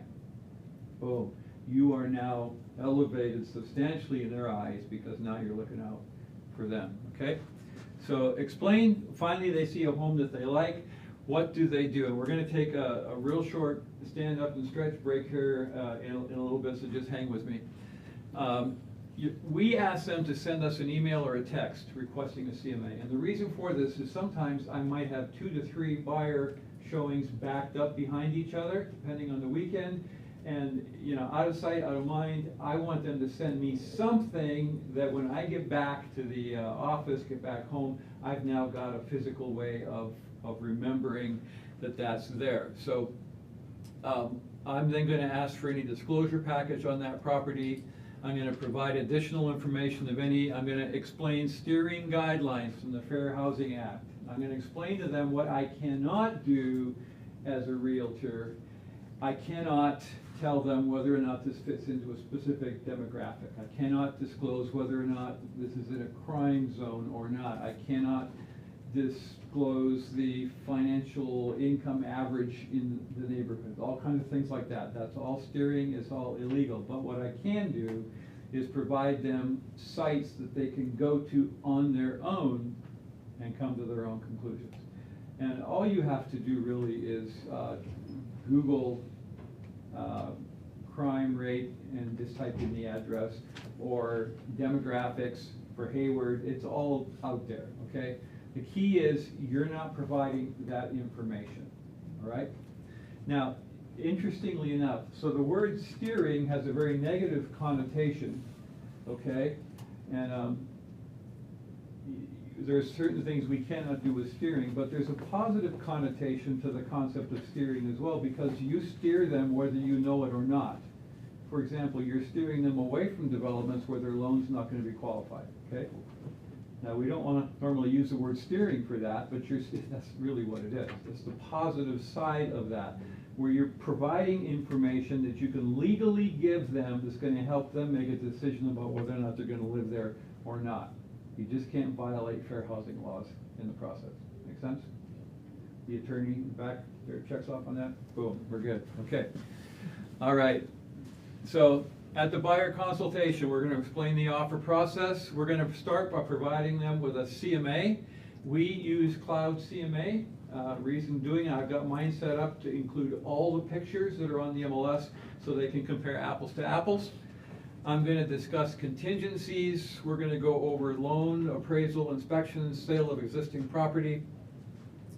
We're going to discuss property condition, okay, especially in light of the fact that a lot of these offers are as is in the current marketplace, okay? Can they put in a request for repairs, yes or no? Now, we have at times been able to, depending on the situation, submit a request for repairs even if it was a fully non-contingent offer, depending on what it is. So you can't rule it out completely. But what does purchasing as is mean? It means extensive due diligence. It means asking them that even though the seller has provided inspections up front, do you want to do your own inspections? The way we operate as a team, since we use HomeGuard pretty much to do all of our inspections, if there's an existing set of HomeGuard inspections on the property, I usually just, and they're within the last 3 months, I will typically just recommend that they sign off on those, because I'm going to order the same inspections, okay? A couple different companies like HomeGuard in the area who I also respect. If it's an organization I've never heard of before and the report looks a little sketchy, then I'm going to recommend they get their own inspections. I'm going to explain the offer process. I'm going to discuss credits for closing costs, whether or not they can get those or not. I'm going to talk about the counter offer process. Will there be a counter? What does that look like? Discuss what it means to get the offer accepted. And then we're going to discuss the escrow process. We're going to tell them right up front, that check's going to have to be into escrow within 72 hours, not the check, the money. Your money's got to be there within 72 hours unless, as a part of the purchase agreement, we've written in a shorter period of time. Otherwise, we had one in a multiple offer situation where the seller was going back and forth as to which offer we were going to accept, so our buyer drove to title and handed title a deposit check before the offer was accepted. our offer got accepted, because the money was already in escrow, okay? It was pretty funny, actually. But we tell them right up front, you cannot change your loan. You cannot change your loan. Once you're in escrow, and I've never seen any area like the Bay Area where they're gonna, as soon as they get that loan locked, they're gonna go out and try to beat it by a 16th of a point. You just can't do it. You have to tell them right up front, don't even think about it, okay? Once you're in escrow, that will screw up everything. And we talk about inspections, termite, property, roof, other, whether it's pool, foundations, if it's in Oakland, if it's in the hills, you're almost guaranteed you're gonna need some kind of foundation inspection up there. And then we're gonna talk about the flow of information that's gonna start happening. We tell them we're gonna use a transaction coordinator. We explain what that person is. We tell them that it's a highly qualified individual. It runs on the inside of the transaction. It handles all of the documentation required in the state of California to make sure everything is fully compliant to keep us out of court. Is that okay with you? Yes. So that's the way we handle that conversation. So, and then we tell them we'll be emailing all transaction docs as they arrive. So HOA docs or addendums or whatever it is, the minute we get that document, we're gonna be forwarding it to them in real time, and we tell them right up front, you are responsible to read those documents the moment they arrive. Now, as their agent, you're also reading those documents. Okay, if you're just sending over HOA docs and not reading them, you're not doing your job. Okay, you need to go through, especially the minutes. You need to go through the financial statements. You need to go through any inspection reports that the HOA does, especially with the balcony issue now. You need to know that stuff because you should be the one contacting your person once those docs are there, saying, hey, you know, we have an issue, okay? Or this all looks good. And then we have what we call a midpoint meeting. If there are contingencies in place, the midpoint meeting is when those contingencies are up and action needs to happen. So we have a meeting at that point, typically on Zoom. Hey, we're at this point. Are you ready based on what you've seen to remove whatever contingencies remain? If we're gonna write requests for repairs, that's when we do that as well. And we don't see a lot of these right now in the current market, but they're out there. And then we're gonna, at this point in the and this is still the consultation, guys, by the way. Okay, you're demonstrating your value by providing all this information. You're gonna talk about the buyer-broker agreement, and I just tell them we're gonna deal with that at the very end. And then we end with steps of what you're gonna do next. So once we have that agreement signed, we're gonna go and set up some auto feeds on your behalf. We're gonna set our app up on your devices. We're gonna send you links to any blogs or articles that we think might be helpful to you. And then we're gonna ask for the commitment. Okay, so let's take about a 3-minute break here real quick to stand up, stretch. We got snacks and stuff right here. And then we'll jump back in.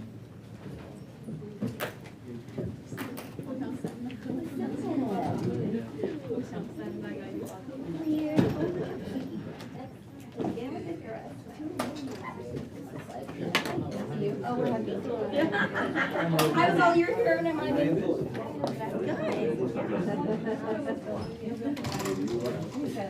Oh, yeah. You got off. Oh, yeah. I mean, hopefully we see you at the office more now, as we learn stuff like this all the time, right guys? We're always learning. Hi, good to see you. How are you guys? You're feeling back and motivated? Market is busy, girl. Yeah. I think so. I'm wandering over. Yeah, hired.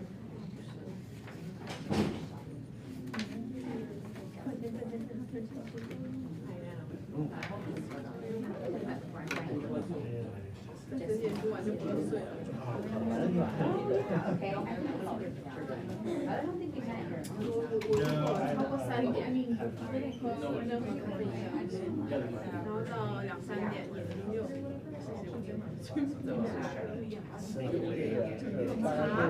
茶 coffee 是很不一样的，有一些人不是这样这样。 How's your other job going? 要超过3点就不能。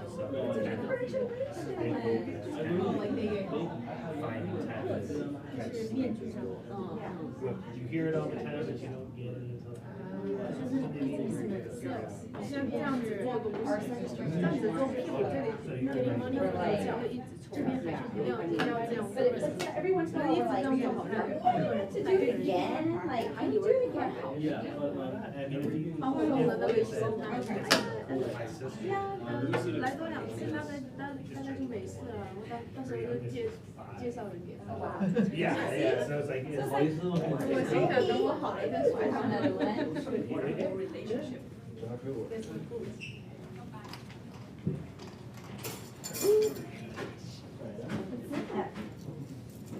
Getting all kinds of nuggets.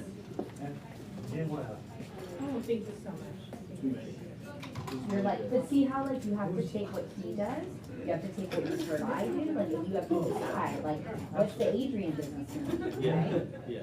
Because you're the boss, you're the CEO, so it's like, you just have to like take all the things and be like, ooh, we don't do that. Yeah. There is I would say, I don't want to say too much because I don't want to start telling myself how bad I am or something, but there is a lot that he's doing to really get someone comfortable and also making me, if I felt like I wouldn't do it. It makes you look like a boss too, Yeah, right? but I'd even be comfortable. Okay, I'm not going to be like, yeah. And you wouldn't be as nervous, because it's like, well, you know that if they said yes, you're just gonna take care of it. Right. Versus I had this mindset, I really go through all this and like. So we call it, But that's. we call it like, it's a performance, right? It's like, we call it the dog and pony show. And you really do a lot more upfront work. But after that, Yeah. you're in. They will never choose anybody else. And another agent will try to approach them, and the other agent will be like, switch to me. And they'll be like, oh no. Yeah. I got my squad here and I'm good, but Yeah. it does require a lot more work, and like even our new buyer yesterday, like, she was like, I didn't, like, she's like, I've had a lot of friends buy houses and nobody has ever told me that they did this, and we're like, well, we're not like every other agent, you know? And she was just like, this is crazy. Yeah. No, I can tell. I'm pretty sure everyone's having that same idea. But the way it is. And we have to, I mean, like, it's always existed on both sides, like, you always had to fight for what you're getting paid, but now that we have it, it's on the higher side. I feel like every other job's like, Again, like, you can't call a lawyer and be like, I got a quick question for you. Can I ask you real quick? yeah, For exactly. 5 minutes? They're gonna be like, yeah, but we need to do this. It's like, Yeah, they're gonna send you the initial consult, right? Doctor even, right? Like, doctor sent you. Yeah. yeah, it's crazy.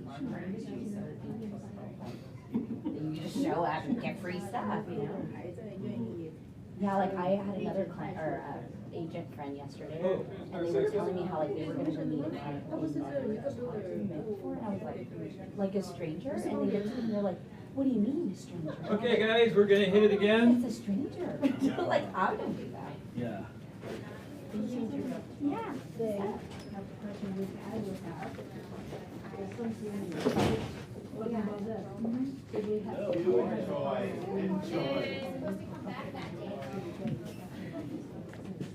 Oh, is it a break?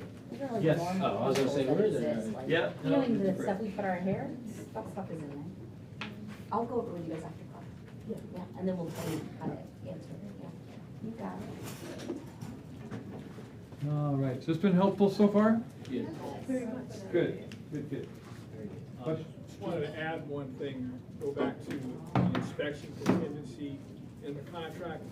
The contingency is called the investigation contingency, which covers inspections, and the investigation contingency also includes the insurability of the property. Yes, So you need to be, that's why we're making such a big deal about insurance up front, because if you make a total non-contingent offer, you better make sure that insurance is not going to be an issue.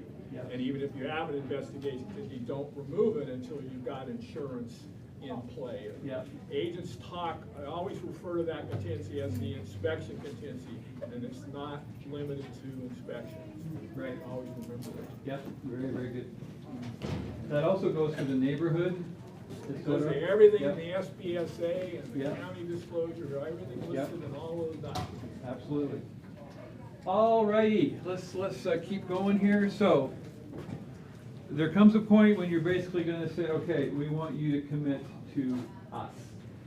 And we are gonna explain agency relationships, first of all, explain to them what an agent is, that there's a buyer's agent, that there's a seller's agent, what that looks like, what this dual agency means. So we're gonna go through and explain that to them in detail. And we're gonna explain that whenever there is representation, there should be compensation, okay? And this is how you're going to help them understand why they might potentially be responsible to provide compensation to you because you are their representation. So in a normal transaction, the seller is represented by the listing agent, and there is compensation for that relationship. The buyer is represented by the buyer agent, and there's compensation for that representation.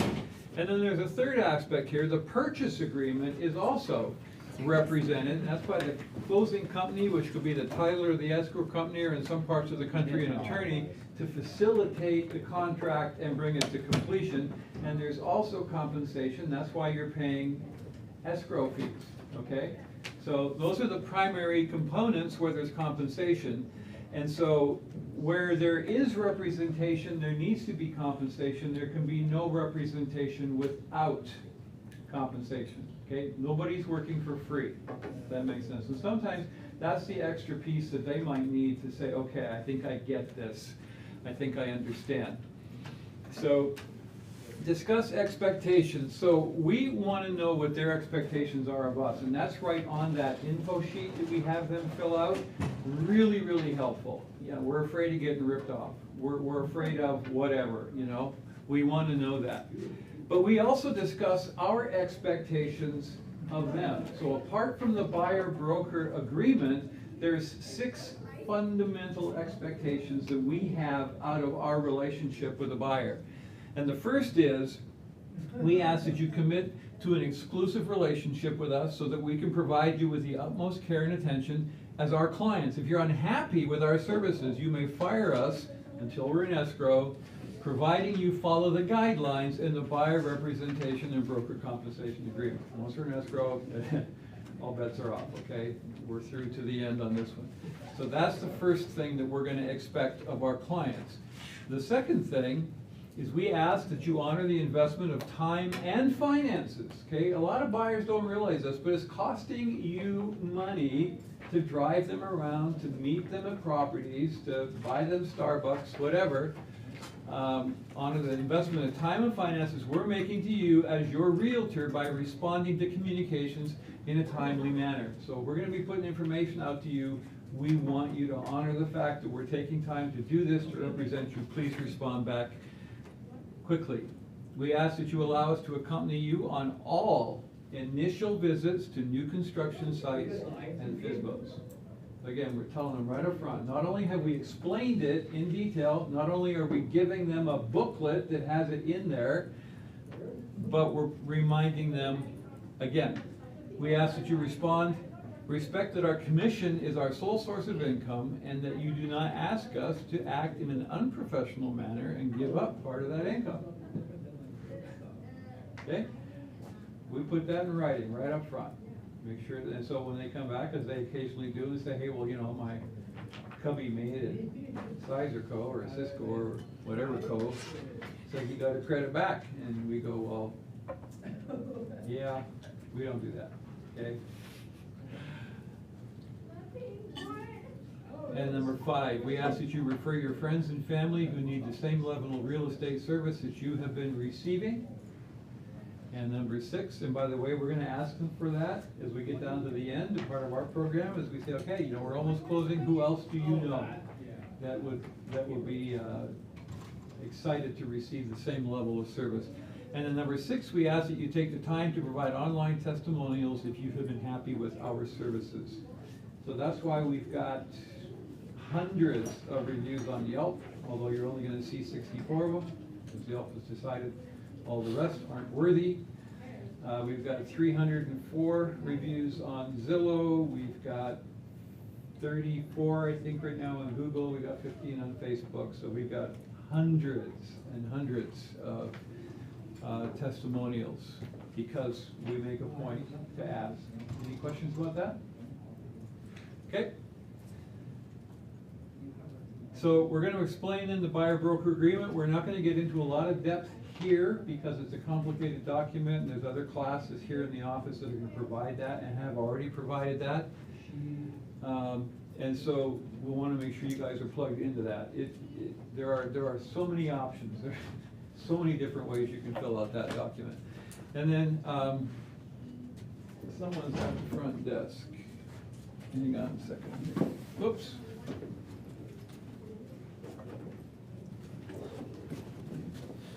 Okay. So where are they in the pre-approval process? You want to call that lender up and start asking significant questions? You want to find out what type of loan they qualify. If they're FHA, is there any chance that could be converted to a conventional loan? Have they discussed renovation loans if it's a fixer? We don't see a lot of those, but they're still out there. Will they need closing costs? I met with one of the things on our primary checklist is, do you have enough for the down payment? And then the next question we ask is, do you have enough for closing costs? And I remember one buyer meeting where they looked at me, this sweet young couple, and they said, what are closing costs? Boy, I'm glad I'm asking this question now. Didn't used to see everything in here, guys. We've learned the hard way, okay? In my first year in business, I was working full-time, running a construction company, and I was selling real estate part-time, and I did 26 transactions my first 15 months in the business, part-time, working evenings and weekends. I had no idea that wasn't normal. I was just running like an idiot, flat out, just trying to make it happen. And of course, there was loose ends flapping out everywhere, because I didn't really know what I was doing. My wife was running the back end as my TC. But, you know, I didn't, nobody was telling me how to do this the right way. So we get one of these couples to escrow, and I get a call from escrow. And this lady is just sobbing. The buyer is sobbing. She says, we don't have enough money to close. Because I hadn't taken the time to sit down and do a net sheet and run an analysis on them. And as far as she was concerned, they didn't get the house. So guess who made up the difference for the closing costs? Guess who's bought a furnace? Guess who's bought a refrigerator? We learned these things the hard way.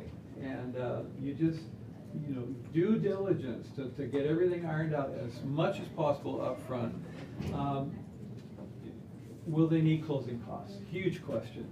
Ask about gifts and gift letters, okay? Are they going to have a relative that's going to be providing some of the funds for that transaction? Where is that relative? Are they in Beijing? Okay? Can that money actually make it here? Okay? How long is it going to take to make it here?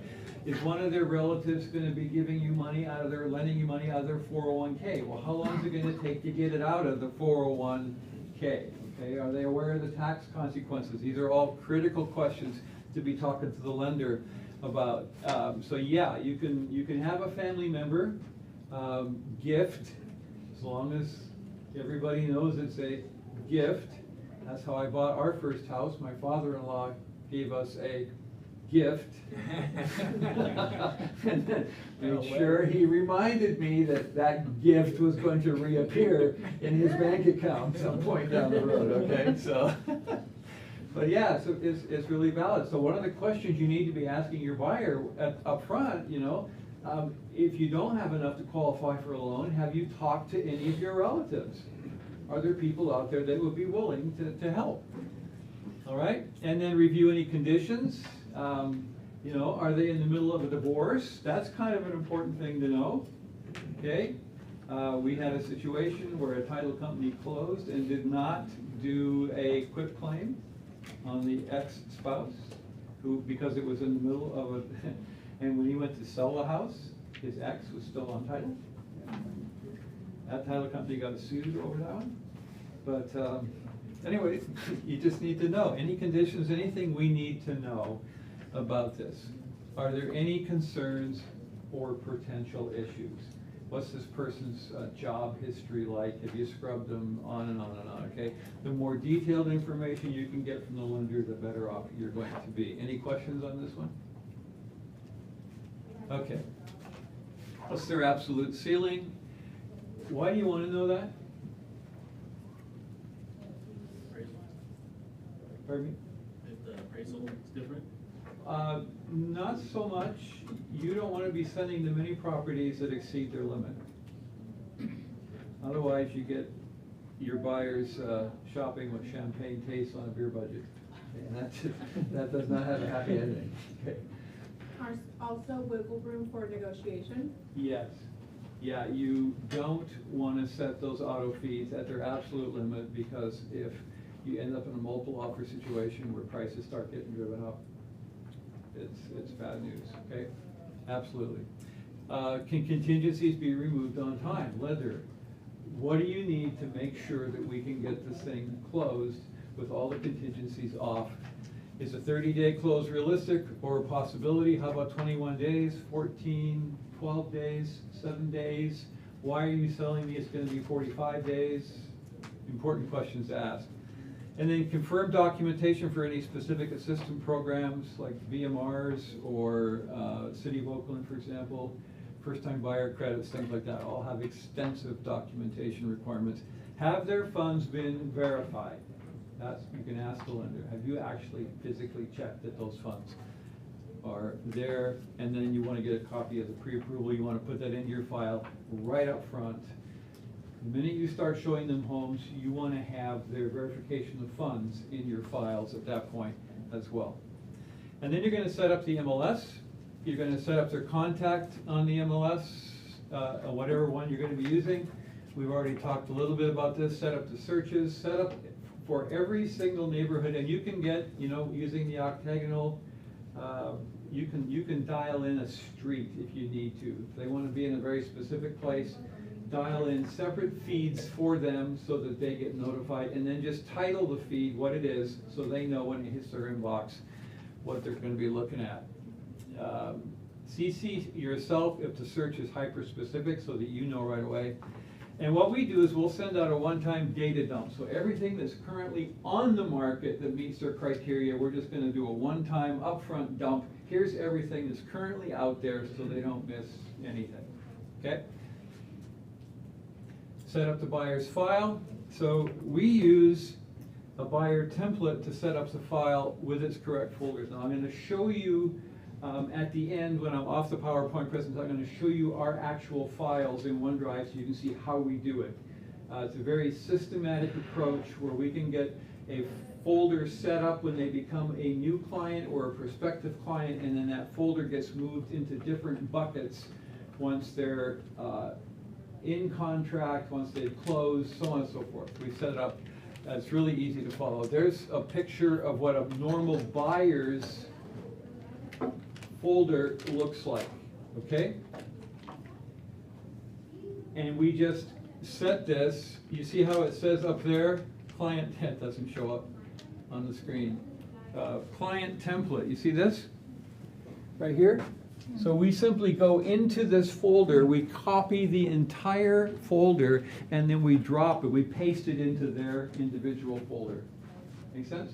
So they're all exactly the same, they're all duplicatable. If one of my team members goes on vacation and asks me to write offers, I know where everything is in that folder. It's really, really cool, okay? Question. Will you please back one slide? So disclosure buyers, what's that? What's the disclosure for buyer? The second. That's an old version. I'll show you the new version. So this is just to give you an idea of what we're doing. Sure. Yeah. I can't even remember, that's from 2004. I'm not exactly sure what that is. But I'll show you the new one, okay? All right, so we use a buyer template to set up the file with the correct folders, and we just cut and paste it. And then in there, we also put the information form that's fully filled out. We take their V card, you know what that is? Okay, if you're using Outlook like we do, the V card is their format for all their contact information. So we'll set up a contact folder in Outlook that syncs to my phone, so I've got their data on my phone. It also synchronizes to their folder. The beauty of doing it this way is that when we get something into escrow, our transaction coordinator who lives in Oregon has full access, and she knows exactly where to go. So she just goes into the folder with the contacts, it's all there. She goes into the folder with the contract, it's there. Everything is there, ready to rock and roll, so she doesn't have to try to figure anything out. It's just bulletproof. We don't even have to talk to her. We just say, hey, we just put a new folder in our pending folder, and she just goes in it and takes care of it. It's a beautiful thing. So verification of funds. Okay, now I'm going to speak now as a listing agent. Everything you need to know, everything I need to know as a listing agent about whether or not the buyer has any money in their account is on the first page of their statement, and that's all I want. I don't need the following 17 pages, okay? But you know how many offers I get with 34 pages of financial documentation that I have to scrub through to figure out what the heck's going on here. So when we send out verification of funds, if they've got 4, 5, 6, and occasionally you run into somebody with like 12 accounts, okay? They got money squirreled away everywhere. But let's say they got 4 different accounts. I will send the first page of each of those accounts with the amount that they have either circled in red or highlighted with their contact information blanked out. And I also attach an Excel spreadsheet that totals all 4 of those so that the listing agent can just go to that page and boom, there's verification, all 4 pages, there's the total. And we get over and over and over again listing agents saying to us, guys, these are the most professional offers we get. It's just all dialed in, they don't have to guess, it's all crystal clear. Our job is to make the listing agent's job as easy as possible, because if our offer is super squeaky clean, guess whose offer is getting accepted? By and large. Yep, absolutely. Yeah, Carl, sometimes buyer's agents don't know how to read the statements. They don't know, Correct. they don't know how to add. So you've got to go back through and go through them all to it's make just sure a that they nightmare. came up with the right numbers, because I found that. Yeah. Hey, you don't have enough money here. Right. That's 'cause they don't know how to read the forms. Right. Oh, I'm sorry, I forgot 3 other statements. It happens all the time. Yep. Okay, so any financial assessment documentation, forget the good faith deposit check. That no longer applies. I gotta take that out of there. What we're doing when we write offers is that we put in here, so how are the funds gonna get to escrow? We've typically been putting, we check the box other, and we put in best method. This means that they can drop it off, we can wire it, we can get it there within the time period allowed, okay? And we find that typically works best for us. Occasionally, my buyers are out of town, but if we check the box, they're gonna drop a check off at escrow, all of a sudden, you know, we're in a bit of a conundrum. So we just do it that way. You should already have disclosure and buyer templates set up in zip forms, okay? So we don't have to set up a new folder every time we go into zip forms. We simply go in, put in their contact information, and load in the new template. We've got templates for every type of buyer that's out there. We've got templates for every kind of listing that's out there.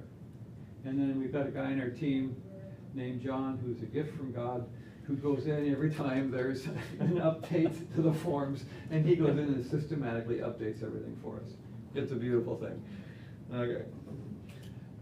So keep in touch. You're gonna keep in touch when you see a property that fits their criteria. Now keep in mind, some buyers are gonna have that first meeting and are gonna disappear for a little while, okay? So if they disappear for too long, guess what? They're gonna disappear for good. So you stay in touch. If you see a property that fits with your auto marketing, auto feeds, birthday or anniversary, at least one touch a week. Even if they say to you, hey, you know, we're not looking right now, just touch. The statement that we use is just touch, touch, touch. Just keep in touch, keep in touch, keep in touch, until they tell you to stop, okay? And at that point then, ping them once a month. And then to set up tours, we want them to send us a list of homes they want to see. We'll set a date and time. We'll add anything that we think they need to see, and don't show them any more than 6. Their memory maxes at 5. Okay, after 5, you can no longer start differentiating what's going on out there. So try to show no more than 6. And please, please, please read the confidential comments and the showing instructions before you call me. And start asking questions that we've taken the time and effort to provide in nice English right there for you. So if you do call me, my first question is going to be, well, have you read the confidential comments? Okay, so don't be that agent, please. And contact the listing agent, get necessary information about commissions, things like that. Confirm access, so you're going to set up appointments as necessary unless it's just show and go.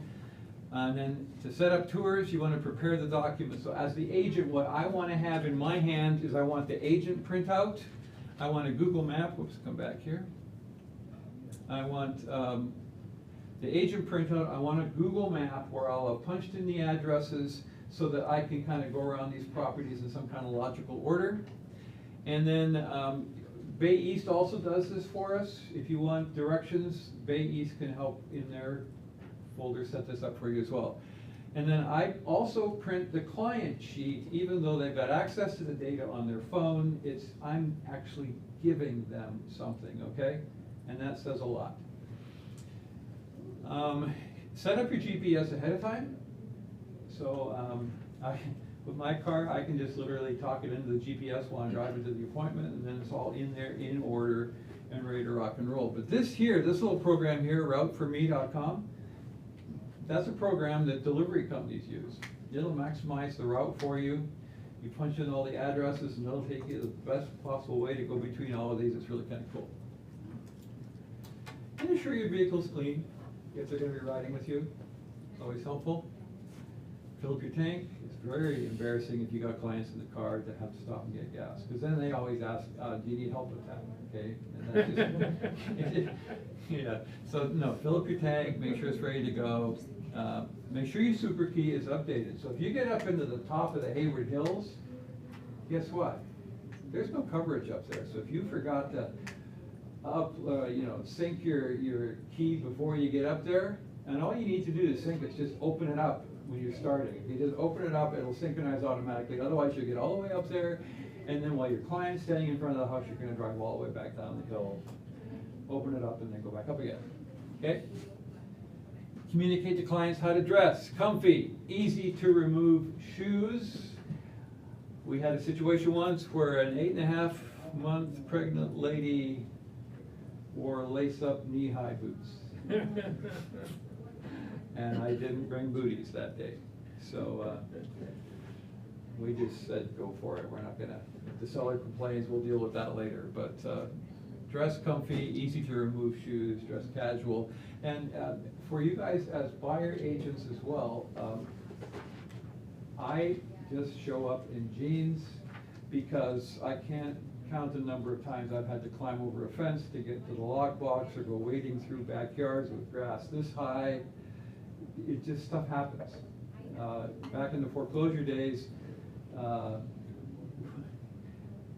we had combo boxes, not super boxes, because if an agent's got 300 REO listings, they're not going to own 300 super boxes. So agents, if they took their buyers through a property that their buyer liked, would take the key.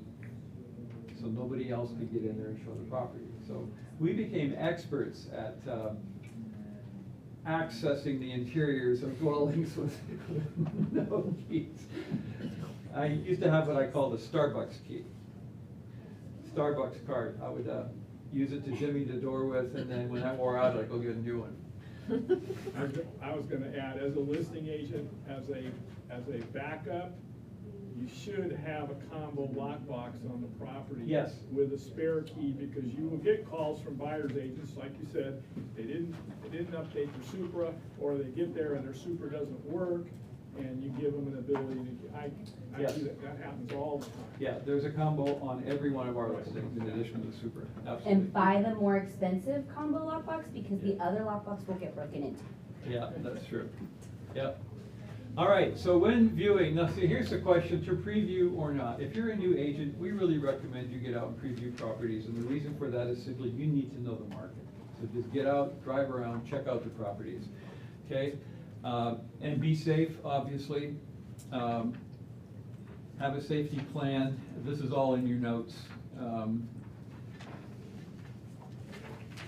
Follow your clients around. Guys, I've gone through properties where there's been 3 or 4 other agents in there showing at the same time. And you'll see this agent walking around the house with their clients behind them, towing, and they'll say, no, this is the kitchen. I just feel like, shut up, They got eyes, they can see, they don't need you telling them what's in this house. What's more important, guys, is that you're following them and you're watching them, okay? You're reading them, you're figuring out, do they like something? And then if they have a question, they'll turn and ask you, okay? But your job is to read them while they read the house. Make sense? And at the end of that tour, let's say you showed them 6 properties, if you notice they were really interested in number 3, that's at the point then where you say to them, do you want to go back and see number 3 again? Okay? Or, do you want to write an offer on number 3? It seemed to me that you really like that property, okay? That's a close. Make sense? Okay? So follow your clients around. Don't stand in the living room checking your email or texting, please. When you go in, put your phone in your pocket. The only time I pull my phone out when I'm showing property is to send myself an email with a request that they've made for me. And I just tell, hey, I'm gonna send myself an email so I'll have this waiting and can answer it as soon as I get back to the office. Okay? That's the only time. Learn how to observe, become a student of your clients, learn what's important to them. Answer questions, if not, write them down and get them answered. And resist the urge to sell the property. Okay, just don't do it. Don't do it. If you sense they like it, offer to go back. So if they're interested, we want them to send me a text or an email asking for a CMA for that property. Okay? Once the CMA, and it takes me typically between 10 to 15 minutes to produce a really high quality CMA on Cloud CMA. And I'll fire it over to them right away. And you'll contact the listing agent, but please again, read the confidential comments first. You want to contact them for terms, offer deadline if it's not published. If it's not published, either in their disclosure package or in the confidential comments, don't assume there isn't one, all right? Associated docs, which is a disclosure package, and then try to find out exactly what the seller is looking for. And then again, read the confidential comments, please. So we send the CMA using Cloud CMA, and we then coach them on the prices and the terms once they've received the CMA. In most cases now, the disclosure package is also available, so I'll have gone through that, and I'll point out any issues or things that they need to be aware of in there. And then I set up a Zoom, okay? Zoom is your best friend, guys. COVID changed everything. And prior to COVID, we were doing this, and we were the only team in town that was doing it. And we found that our clients loved it, because who wants to, if they're writing an offer on a property and the deadline's the next morning, and you showed them property there, they don't want to drag their kids down to your office that night. Make sense? So set up a Zoom, go through the comps with them, go through the disclosures, go through everything you need to with them, and usually those Zoom calls are pretty short. Okay, now this is cool, and this is in your packet, okay? So the buyer determines the price and terms, and then you're going to communicate those price and terms through the contract to the listing agent and then the seller. This here is what we call our appraisal calculator, and I'm going to actually demonstrate it to you in real time at the end here. So what this does is it will help you determine how high they can actually go in writing an offer based on what you believe the appraiser is going to actually come in with the value at. Make sense? So you'll see, it's a really, really cool way of protecting your clients to make sure they're not going to write offers that then they get into a situation where they can't perform. So we use the appraisal calc to help, and then we give them a net sheet as well, so they know what their actual closing costs are. And then we'll go ahead and send the offer over for signatures. We use DocuSign because the free digital signature program that's provided by CAR is garbage. Just saying. DocuSign were the first people out there, and they hold the majority of the significant patents on electronic signatures. So I think they're the best. And if you have to pay for a subscription to get it, it's definitely worth it. And if properly prepared, you should be able to write and package an offer 15 minutes, start to finish.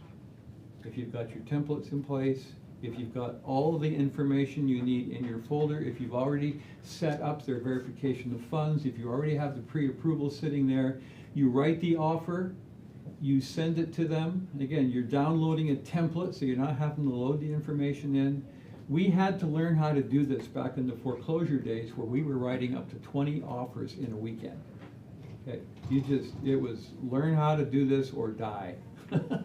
Okay, and that included back in those days filling out this ridiculous foreclosure form that we had to do in addition to everything else. Okay, so we add the MLS data to a spreadsheet. So the first thing we have a spreadsheet where every offer that we write goes on that spreadsheet so that we can track it, and then we know exactly how many offers have been written, who they were written to, whether we got accepted or whether we don't. We want all that data right there, and these are the fields that we have. And then when I'm writing the offer, I simply cut and paste directly out of the Excel spreadsheet right into zip forms, and it speeds things up tremendously. So we use an offer calculator to speed things up as well. So I'll show you how that works. Again, that's in your package. And so once the offer is completed, we DocuSign it over. While it's out for signature, that's when I'm working on the rest. I'm compiling the cover page. I'm loading everything else into the document, and when it comes back, now, here is what we do, okay? Again, as a listing agent, I hate getting 17 pieces of an offer. I hate getting 6 documents, because sometimes if you do it wrong, it's not even going to come through in an email, and I'll never even know you sent it to me. So we try to put everything into one concise PDF. Cover sheet, the offer, verification of funds, everything, just one PDF. And the way we do that is as everything comes in, we print it using our PDF. We print it to a PDF. Make sense? So what a PDF document does is it's in layers. It's got security layers and things in there as well. So when we print it, it collapses all those layers. So I can now insert documents in front of and behind a DocuSign document. Make sense? No? Okay.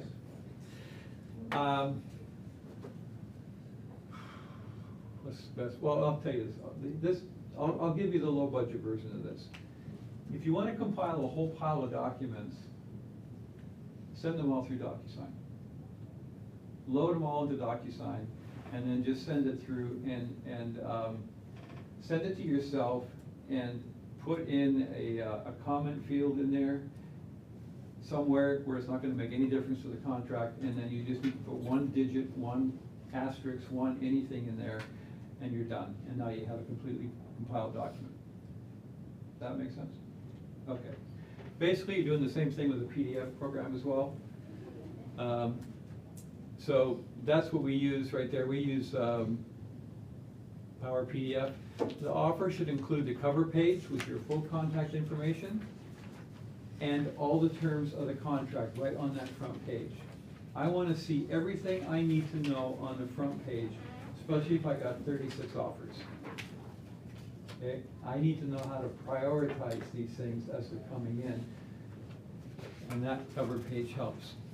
If the listing agent has also asked you to sign a cover page, I'm gonna put that next.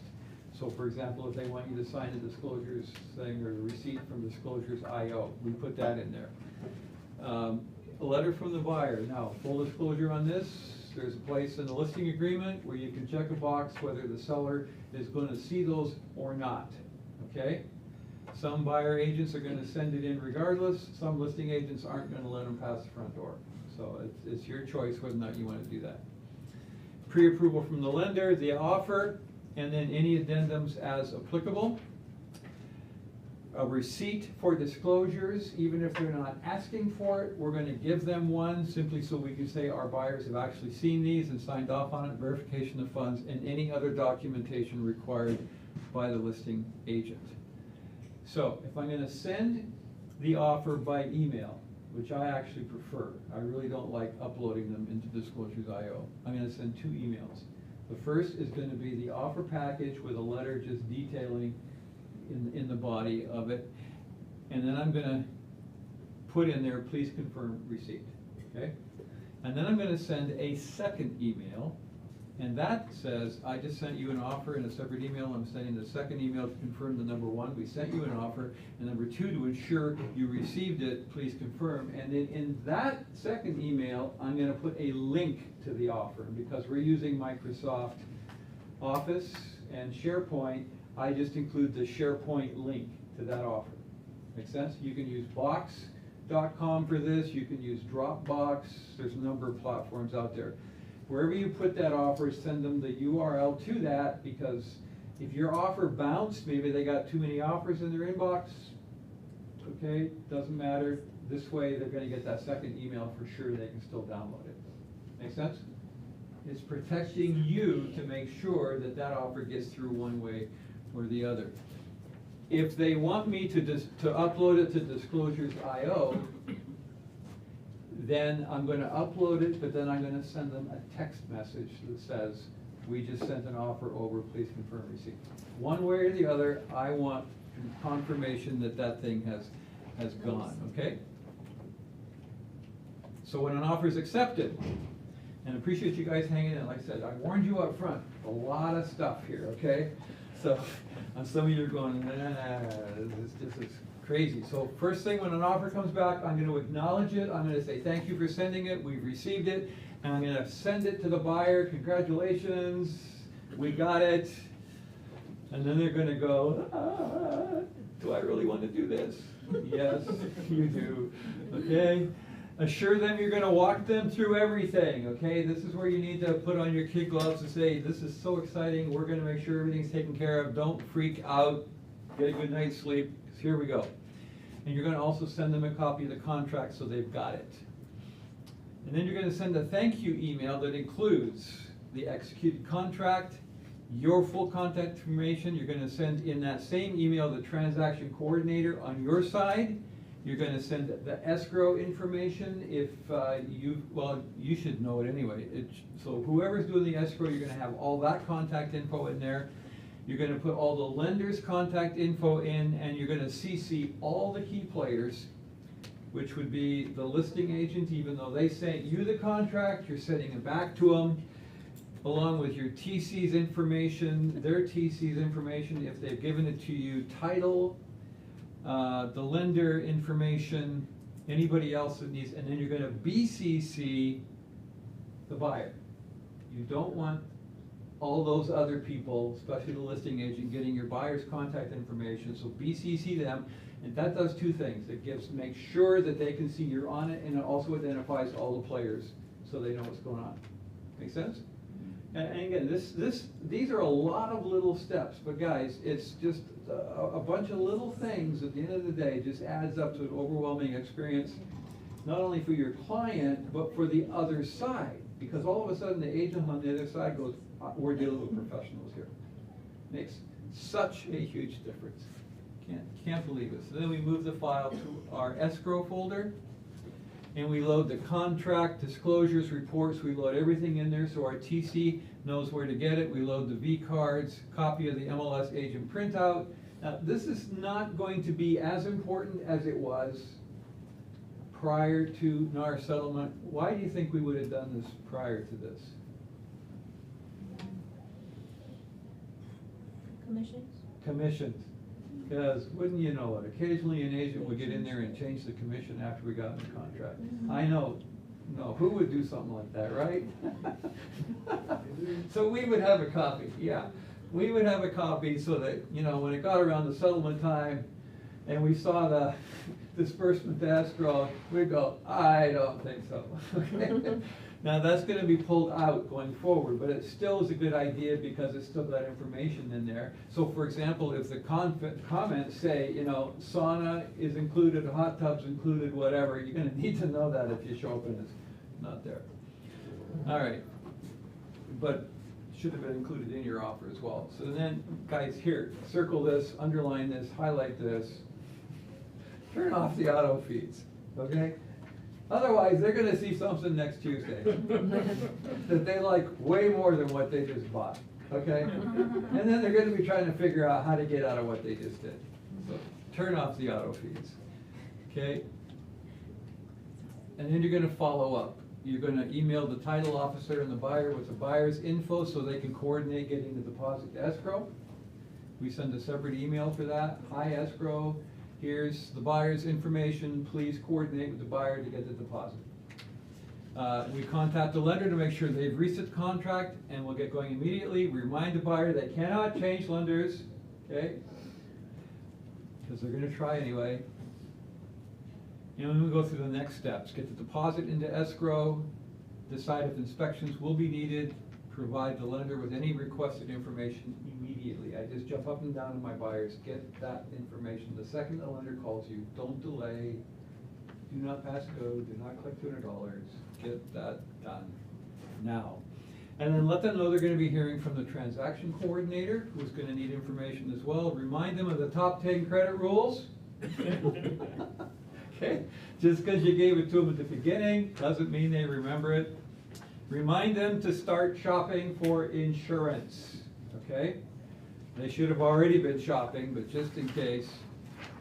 And at the end of the day, it's been a tremendous privilege helping people find their way home.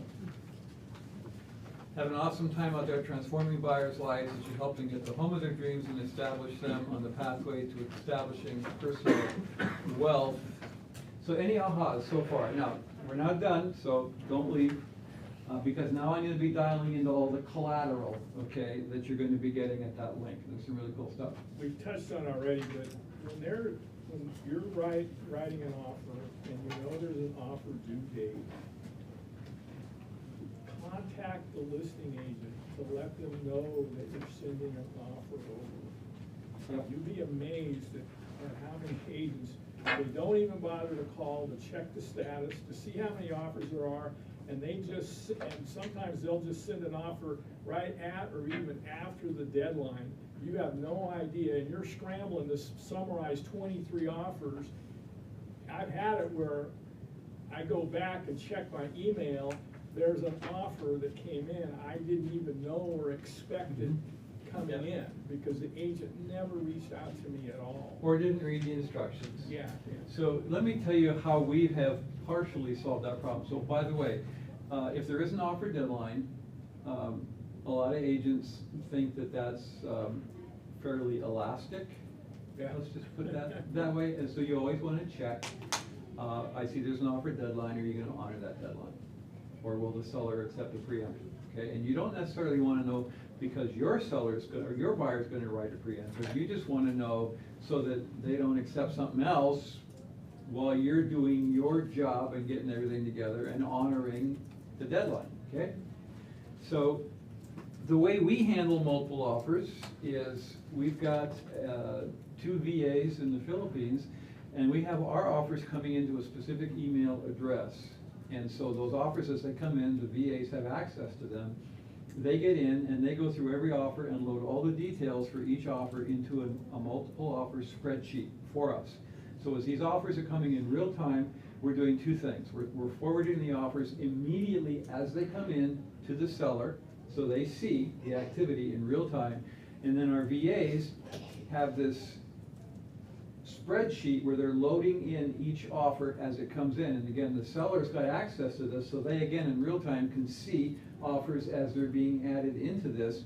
And it runs through, it does the calculations. It's got a built-in appraisal calculator in there so that we can tell immediately whether or not this is a viable offer based on what we think the property will appraise for. And so at the end of the day, as we're watching all of these things come in, we have all the information, and our agents are out selling other property, working with other clients, rather than sitting there trying to figure out how to handle 42 offers. It's a beautiful thing. It's a really cool thing. So, okay, let me dive in. Any other ahas? Yep. One comment, I'm just taking everything you put there, and basically I get 2 bullet points out of that. Okay, this is oversimplification. However, basically number 1 is show your value, show your worth. Okay, number 2 is protect yourself. Yep. And not just from a legal point of view. Yep. Basically. Absolutely. Thanks, John. Good stuff. Anybody else? Okay. Let's,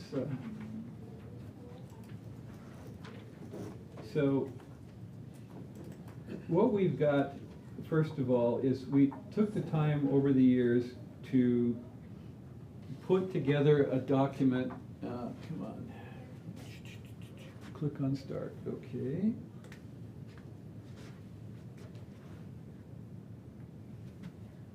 I did.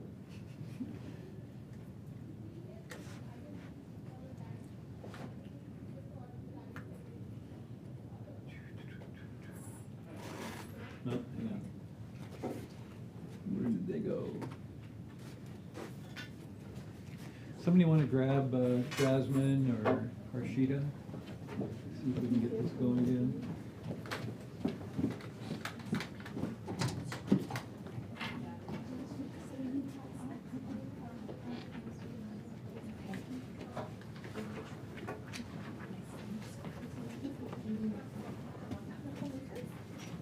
Oh, there we go. Okay, it just restarted, thank you. Okay, so our document, our SLIC basically says that you're looking for the best real estate team. Now, in our value proposition itself, we're not bragging, we're not talking about who we are in any way, shape, or form. We just want them to see what we do, okay? But this is a little different. If there's gonna be a brag sheet, this is gonna be it, okay? And so we go through and we kind of delineate, so regardless of who they are on our team, they get to go in with this.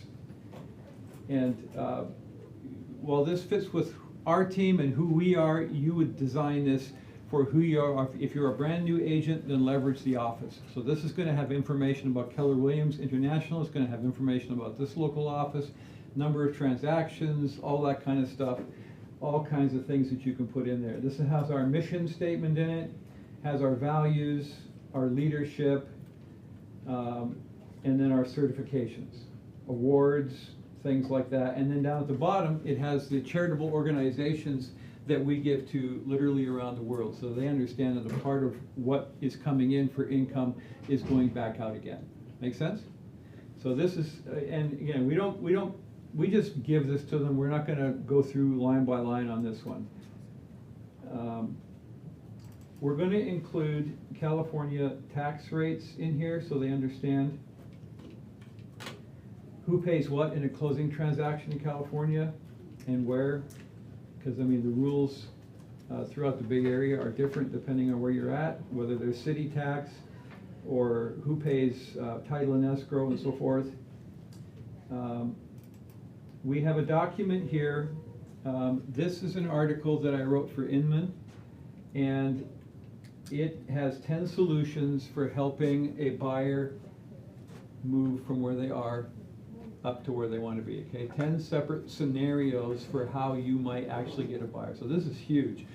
If you've got somebody that in the current market is wanting to do that, wants to sell their existing property and move up, you can actually sit down with this document and go through these These, just say, hey, you know, I found this really cool article, the guy seems to know what he's talking about, yeah.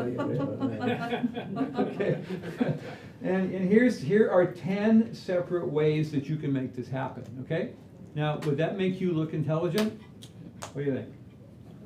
Yeah, you've thought about this, and in you go. Now, our info form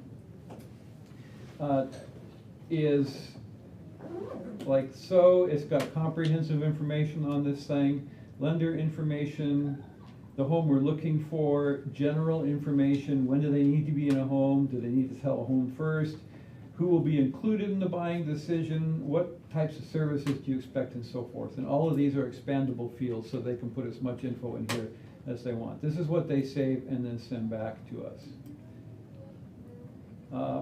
Here is NAR safety tips. This is, okay. Here's what our cover letters look like. Buyer's information there, dear whoever, and it specifies right up front. So we've got 4 different cover letters. So again, this is about speed, and it's about not having to get in there and write an original document every time. And then we just put in the amounts here, and I'll show you how to calculate those in a minute. It's all there. So we've got a normal version, a foreclosure or short sale version. Here's the risk assessment form here to ask them all those fun questions. Home buyer's resource is this one right here. And then home buying process. This is the A to Z of a transaction. Here's an article that explains transaction coordination. We give this only if they ask for this. Otherwise, we don't give this to them. Specifies, they've got some testimonials in there about past transaction coordinations. And then ways to hold title. Okay, because we cannot recommend to them ways to hold title, but we can provide the document that explains everything and has Lucy's lovely face on it as well. Okay, now the fun. Okay, can you guys all see that? Okay, so we're gonna assume that we've got somebody writing an offer on a property that's let's go. There we go. Okay, so let's just put in $1 million. That'll be for a garage in the Mission District. Okay. So I put in here a 3% good faith deposit. That's the standard in the area. If they want to split that up and come in with 1 and then add 2, this will do that for you.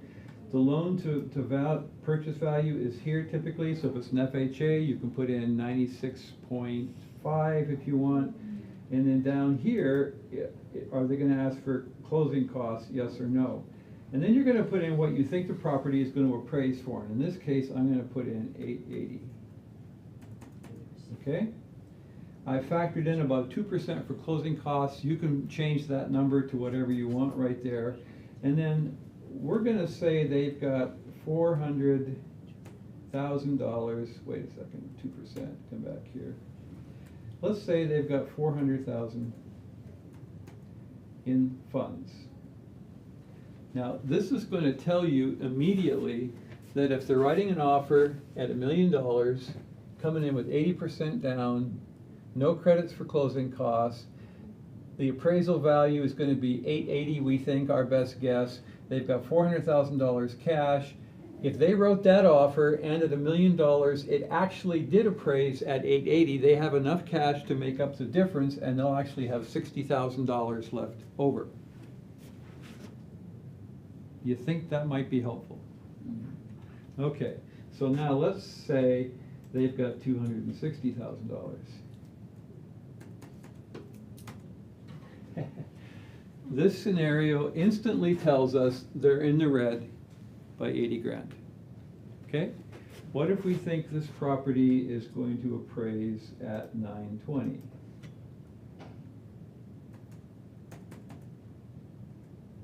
Now they're only $40,000 short. Make sense? Okay?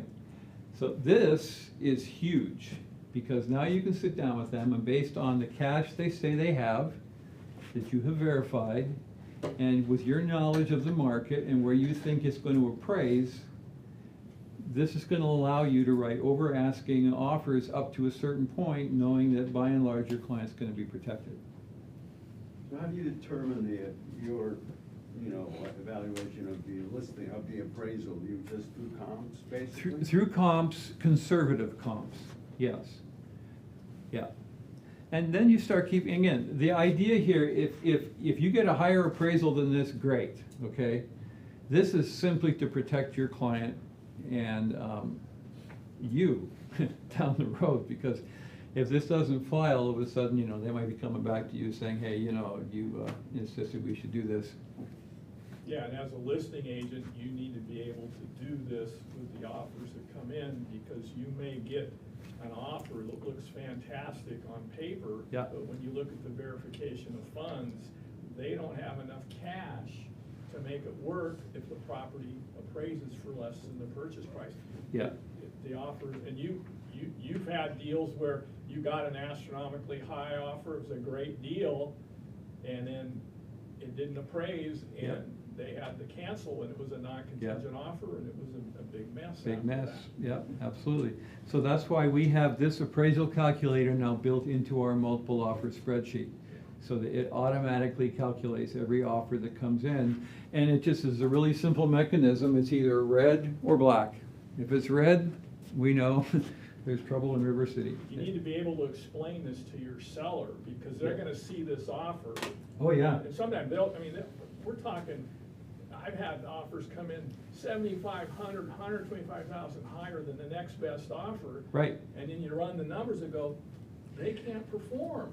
But you've gotta walk the seller off the ledge and explain to them, yeah, this looks great, but they can't perform. They don't, well, you could verify with the agent, the buyer, and the lender, but bottom line is they can't perform unless it appraises for exactly that price. Yeah, and a lot of buyer agents actually use this tactic to try to get a winning offer, knowing right up front they're not going to be able to make it work. And then they'll come back in and try to renegotiate. Right, yeah. So this cuts it off at the pass. Exactly. Okay, so the next calculator I want to show you is this guy here. And this is the offer calculator. Now, if you look down at the bottom, we've got scenarios in here for just about every scenario that you would want, okay? So we'll just do a normal one here. And the purpose of this is just designed to help you write an offer really, really quickly, so you don't have to sit down and calculate things out. So let's say $900,000, they're coming in with a 3% deposit, and they're gonna have 20% down, no credits to the buyer, no credits for closing costs. And it'll calculate it either way. It'll calculate a percentage, or it'll calculate a fixed number. Just put one or the other in there. And then that gives you instantly the numbers to write into your cover sheet, and this will double check your offer to make sure all the numbers work, okay? It's just one extra tool to speed things up in the process. So if we go over here, so this is normal. If we go over here to a fixed down payment, so let's say they're going to come in with $100,000, and they're writing an offer on 680, and they're going to put 1% down. This is for something in Stockton. Okay, where you can get by with a 1% down. It's not the only place. Okay, so this then gives you the exact percentages again. So now they're coming in with 14.7% down. So what does that tell you right away? They're gonna, yeah, they're gonna be paying PMI is what they're gonna be doing, depending on the loan program. So if that's all they've got, then you just need to make sure they understand they're gonna be either paying PMI, or you restructure that in some way, okay? So again, just quick and dirty, they're gonna have an 85.3% mortgage. So let's just run an FHA scenario on this one. So let's go back here. Percent down payment, 3.5, and let's go 780. Okay. There's the FHA numbers right there. Over here, fixed deposit. Okay, so we basically tried to figure out every different kind of scenario that you're gonna have there. So 1, 2, fixed deposit, 0.3% down, that's not gonna fly. Let's say they're coming in with, and some people will come in with a large down payment just to get the property. Let's try 60, that's not gonna work. Let's put in 200. Okay. No, 20, need to add a 0. There we go. So now they're still not enough. 500. Now they're coming in with 41%. So let's say they sold a house and they got a lot of money committed down. And then they're gonna put a 20% down payment. There you go. Make sense? So every potential scenario is in here, fixed deposit and fixed down payment, or if there's a fixed loan, this will help you back into that as well. Again, it's just one more way of making sure the numbers on the offer work. And this is just a matter of taking this thing and playing with it until you got it dialed in. Make sense? Okay. Any other questions? I'll just make one comment. Probably, in my experience, 75 to 90% of the buyers who come to you probably already have a lender and have been, quote, pre-approved. You want to make sure that that lender is qualified and capable and knows how to run the program that they're trying to qualify for. Yep. Because they're not all equal. And so it's a good idea that you should all have a loan officer with a mortgage bank or a mortgage broker in your back pocket, because there may be times where you can tell that this loan officer does not fully understand the program, doesn't have experience with it. Sometimes you got to ask them right up front, have you done this loan before? Do you know how to do this loan? And you may have to discuss moving them to another lender, okay? And because you can end up with a train wreck if you just try to keep going with the person they chose. I always recommend to people, talk to a second person, preferably a mortgage bank or a mortgage broker, not someone sitting in a bank, okay? Because they're gonna have more programs available, and you may need that person to bail them out at some point during the transaction as well. Absolutely. One of the things we will tell people, and we will always ask, we have an in-house lender that we prefer working with simply because we've done hundreds of transactions together and we know he'll get it done, and he'll also answer his phone Saturday morning at 7 o'clock, okay? Exactly. Very important thing. So we tell them, if you're going to a big box lender, for example, they've got all kinds of portfolio loans and all kinds of other things there, but it's going to go through underwriting and it's going to get scrubbed 3 times in underwriting by 3 different people that could conceivably be 3 different parts of the planet, okay? And every single one of those people scrubbing that is going to be looking for something different. And so the chances are of them coming up with something strange and wonderful is much higher than if you're going with a smaller loan broker with a local lending organization where the same person's scrubbing all 3 times, okay? They've already scrubbed, they know what they're looking for, and you're not having to go back and reinvent. And by the way, it's typically faster because they're local and they've done this already, they know who you are. Make sense? So, and a lot of times we explain it that way, they'll go, yeah, we'll take a look at your person. And then they'll typically end up going with our lender instead. So. All right, I know this has been a lot, but has it been helpful? Great information, yeah, thank you so much. Good, all right. So next step, just go to that link again. Make sure you enter it exactly the way it is there. You can download that stuff. No, you can't copy it. You don't want it, because our name's plastered all over everything anyway. But use that stuff as a template for your own stuff, and keep in mind too, it's taken us 20+ years to develop some of that stuff. So just be, have realistic expectations for yourself, and go out there and sell some homes. All right?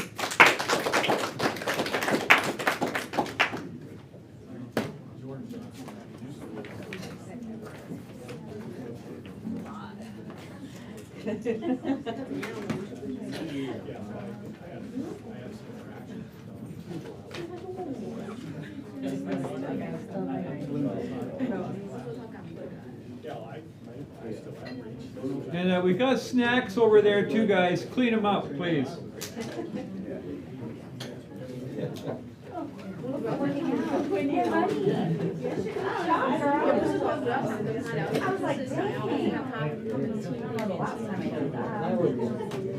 No, so those are just. No, only stuff you shared. The ones you just through kind of. Yeah,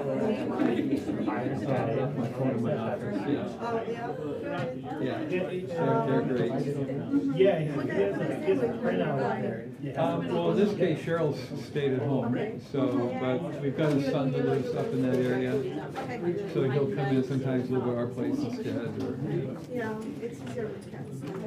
Really is, yeah. I wanted to ask you to also, I was asking you for your Possibly. Yeah, ask Eric, he's the guy in charge. Nothing scheduled this point, no.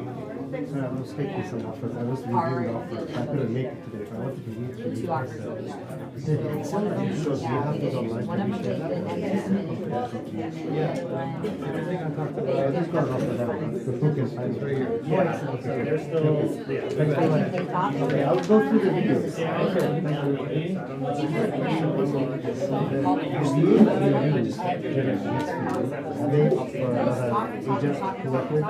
Can you just tell me that?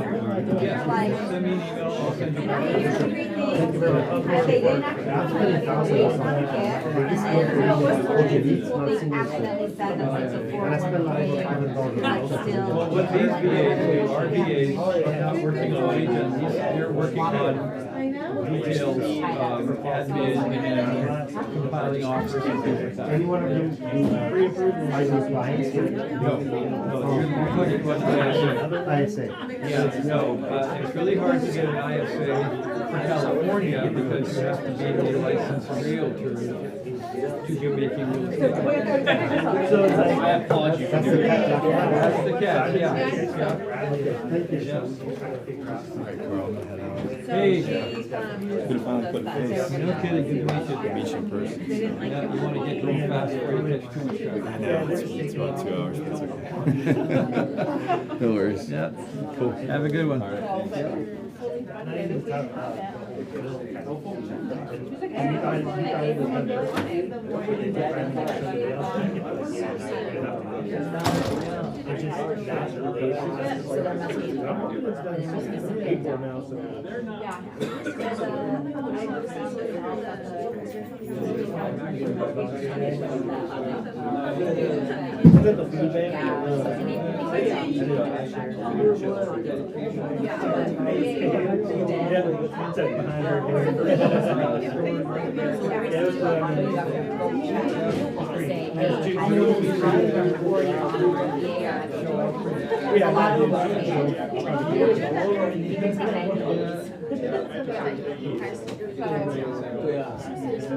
And then what about your other friend?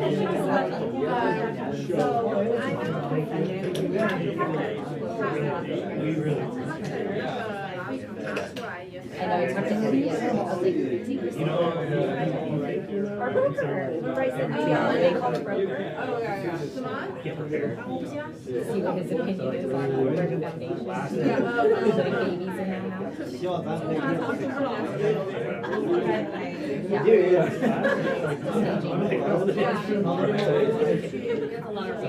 Adding it to sign up. She's looking hard too. Look on the back. Okay. Oh, you was like, people love it. Yeah, that's the whole idea. All the different shapes. Yeah, I've been There's no crack. I mean, those are all great things, but it's also like, Another idea for cars, let me know. Like not a Yeah, so. Yeah, we will find you so they will talk about like unpermitted upstairs units. With the weight, was that person using it like that? I was like, no, it looks like that all that never. oh yeah, so you don't know if people were. Yeah. But also like depending on how long ago it was done, like the lady said, like she feels like it was done like before even like 1950 or something. Like back then, shit was built better than it is built today. I would trust that they built back then before I trust that they built today. So. Bye. Have a good one. Nice meeting you. Good day. And so we talked to her, she goes, I won't be sad if it's, I was like, okay, cool. I just wanted to try something, no, ultimately, a block, and she goes, but, you know, it's fine, like, Yeah, and that's why I asked. I was like, well, if the location is the most important thing, then you should probably figure out how to make it work because everything on that street is gonna have privacy. But and then, if it was me and it was my family member buying the house, I would. and then she said, Unless they had money. But if they don't have a lot of money for down payment, they don't have money. Like that house is like a money pit, right? Like the more you live in it, the more it's gonna cost you to fix it. Just because it's so hard, right? It's gonna require like special care. And then, I don't know about Alameda, but I would imagine like if you lived in a house like that in Sacramento, like you can't even paint it a certain color. It's like considered a historic house. It has to be all kinds of extra like yeah. so. I mean, it was a cute home. Oh, it was adorable. Yeah, but. You gotta be rich to live in that house.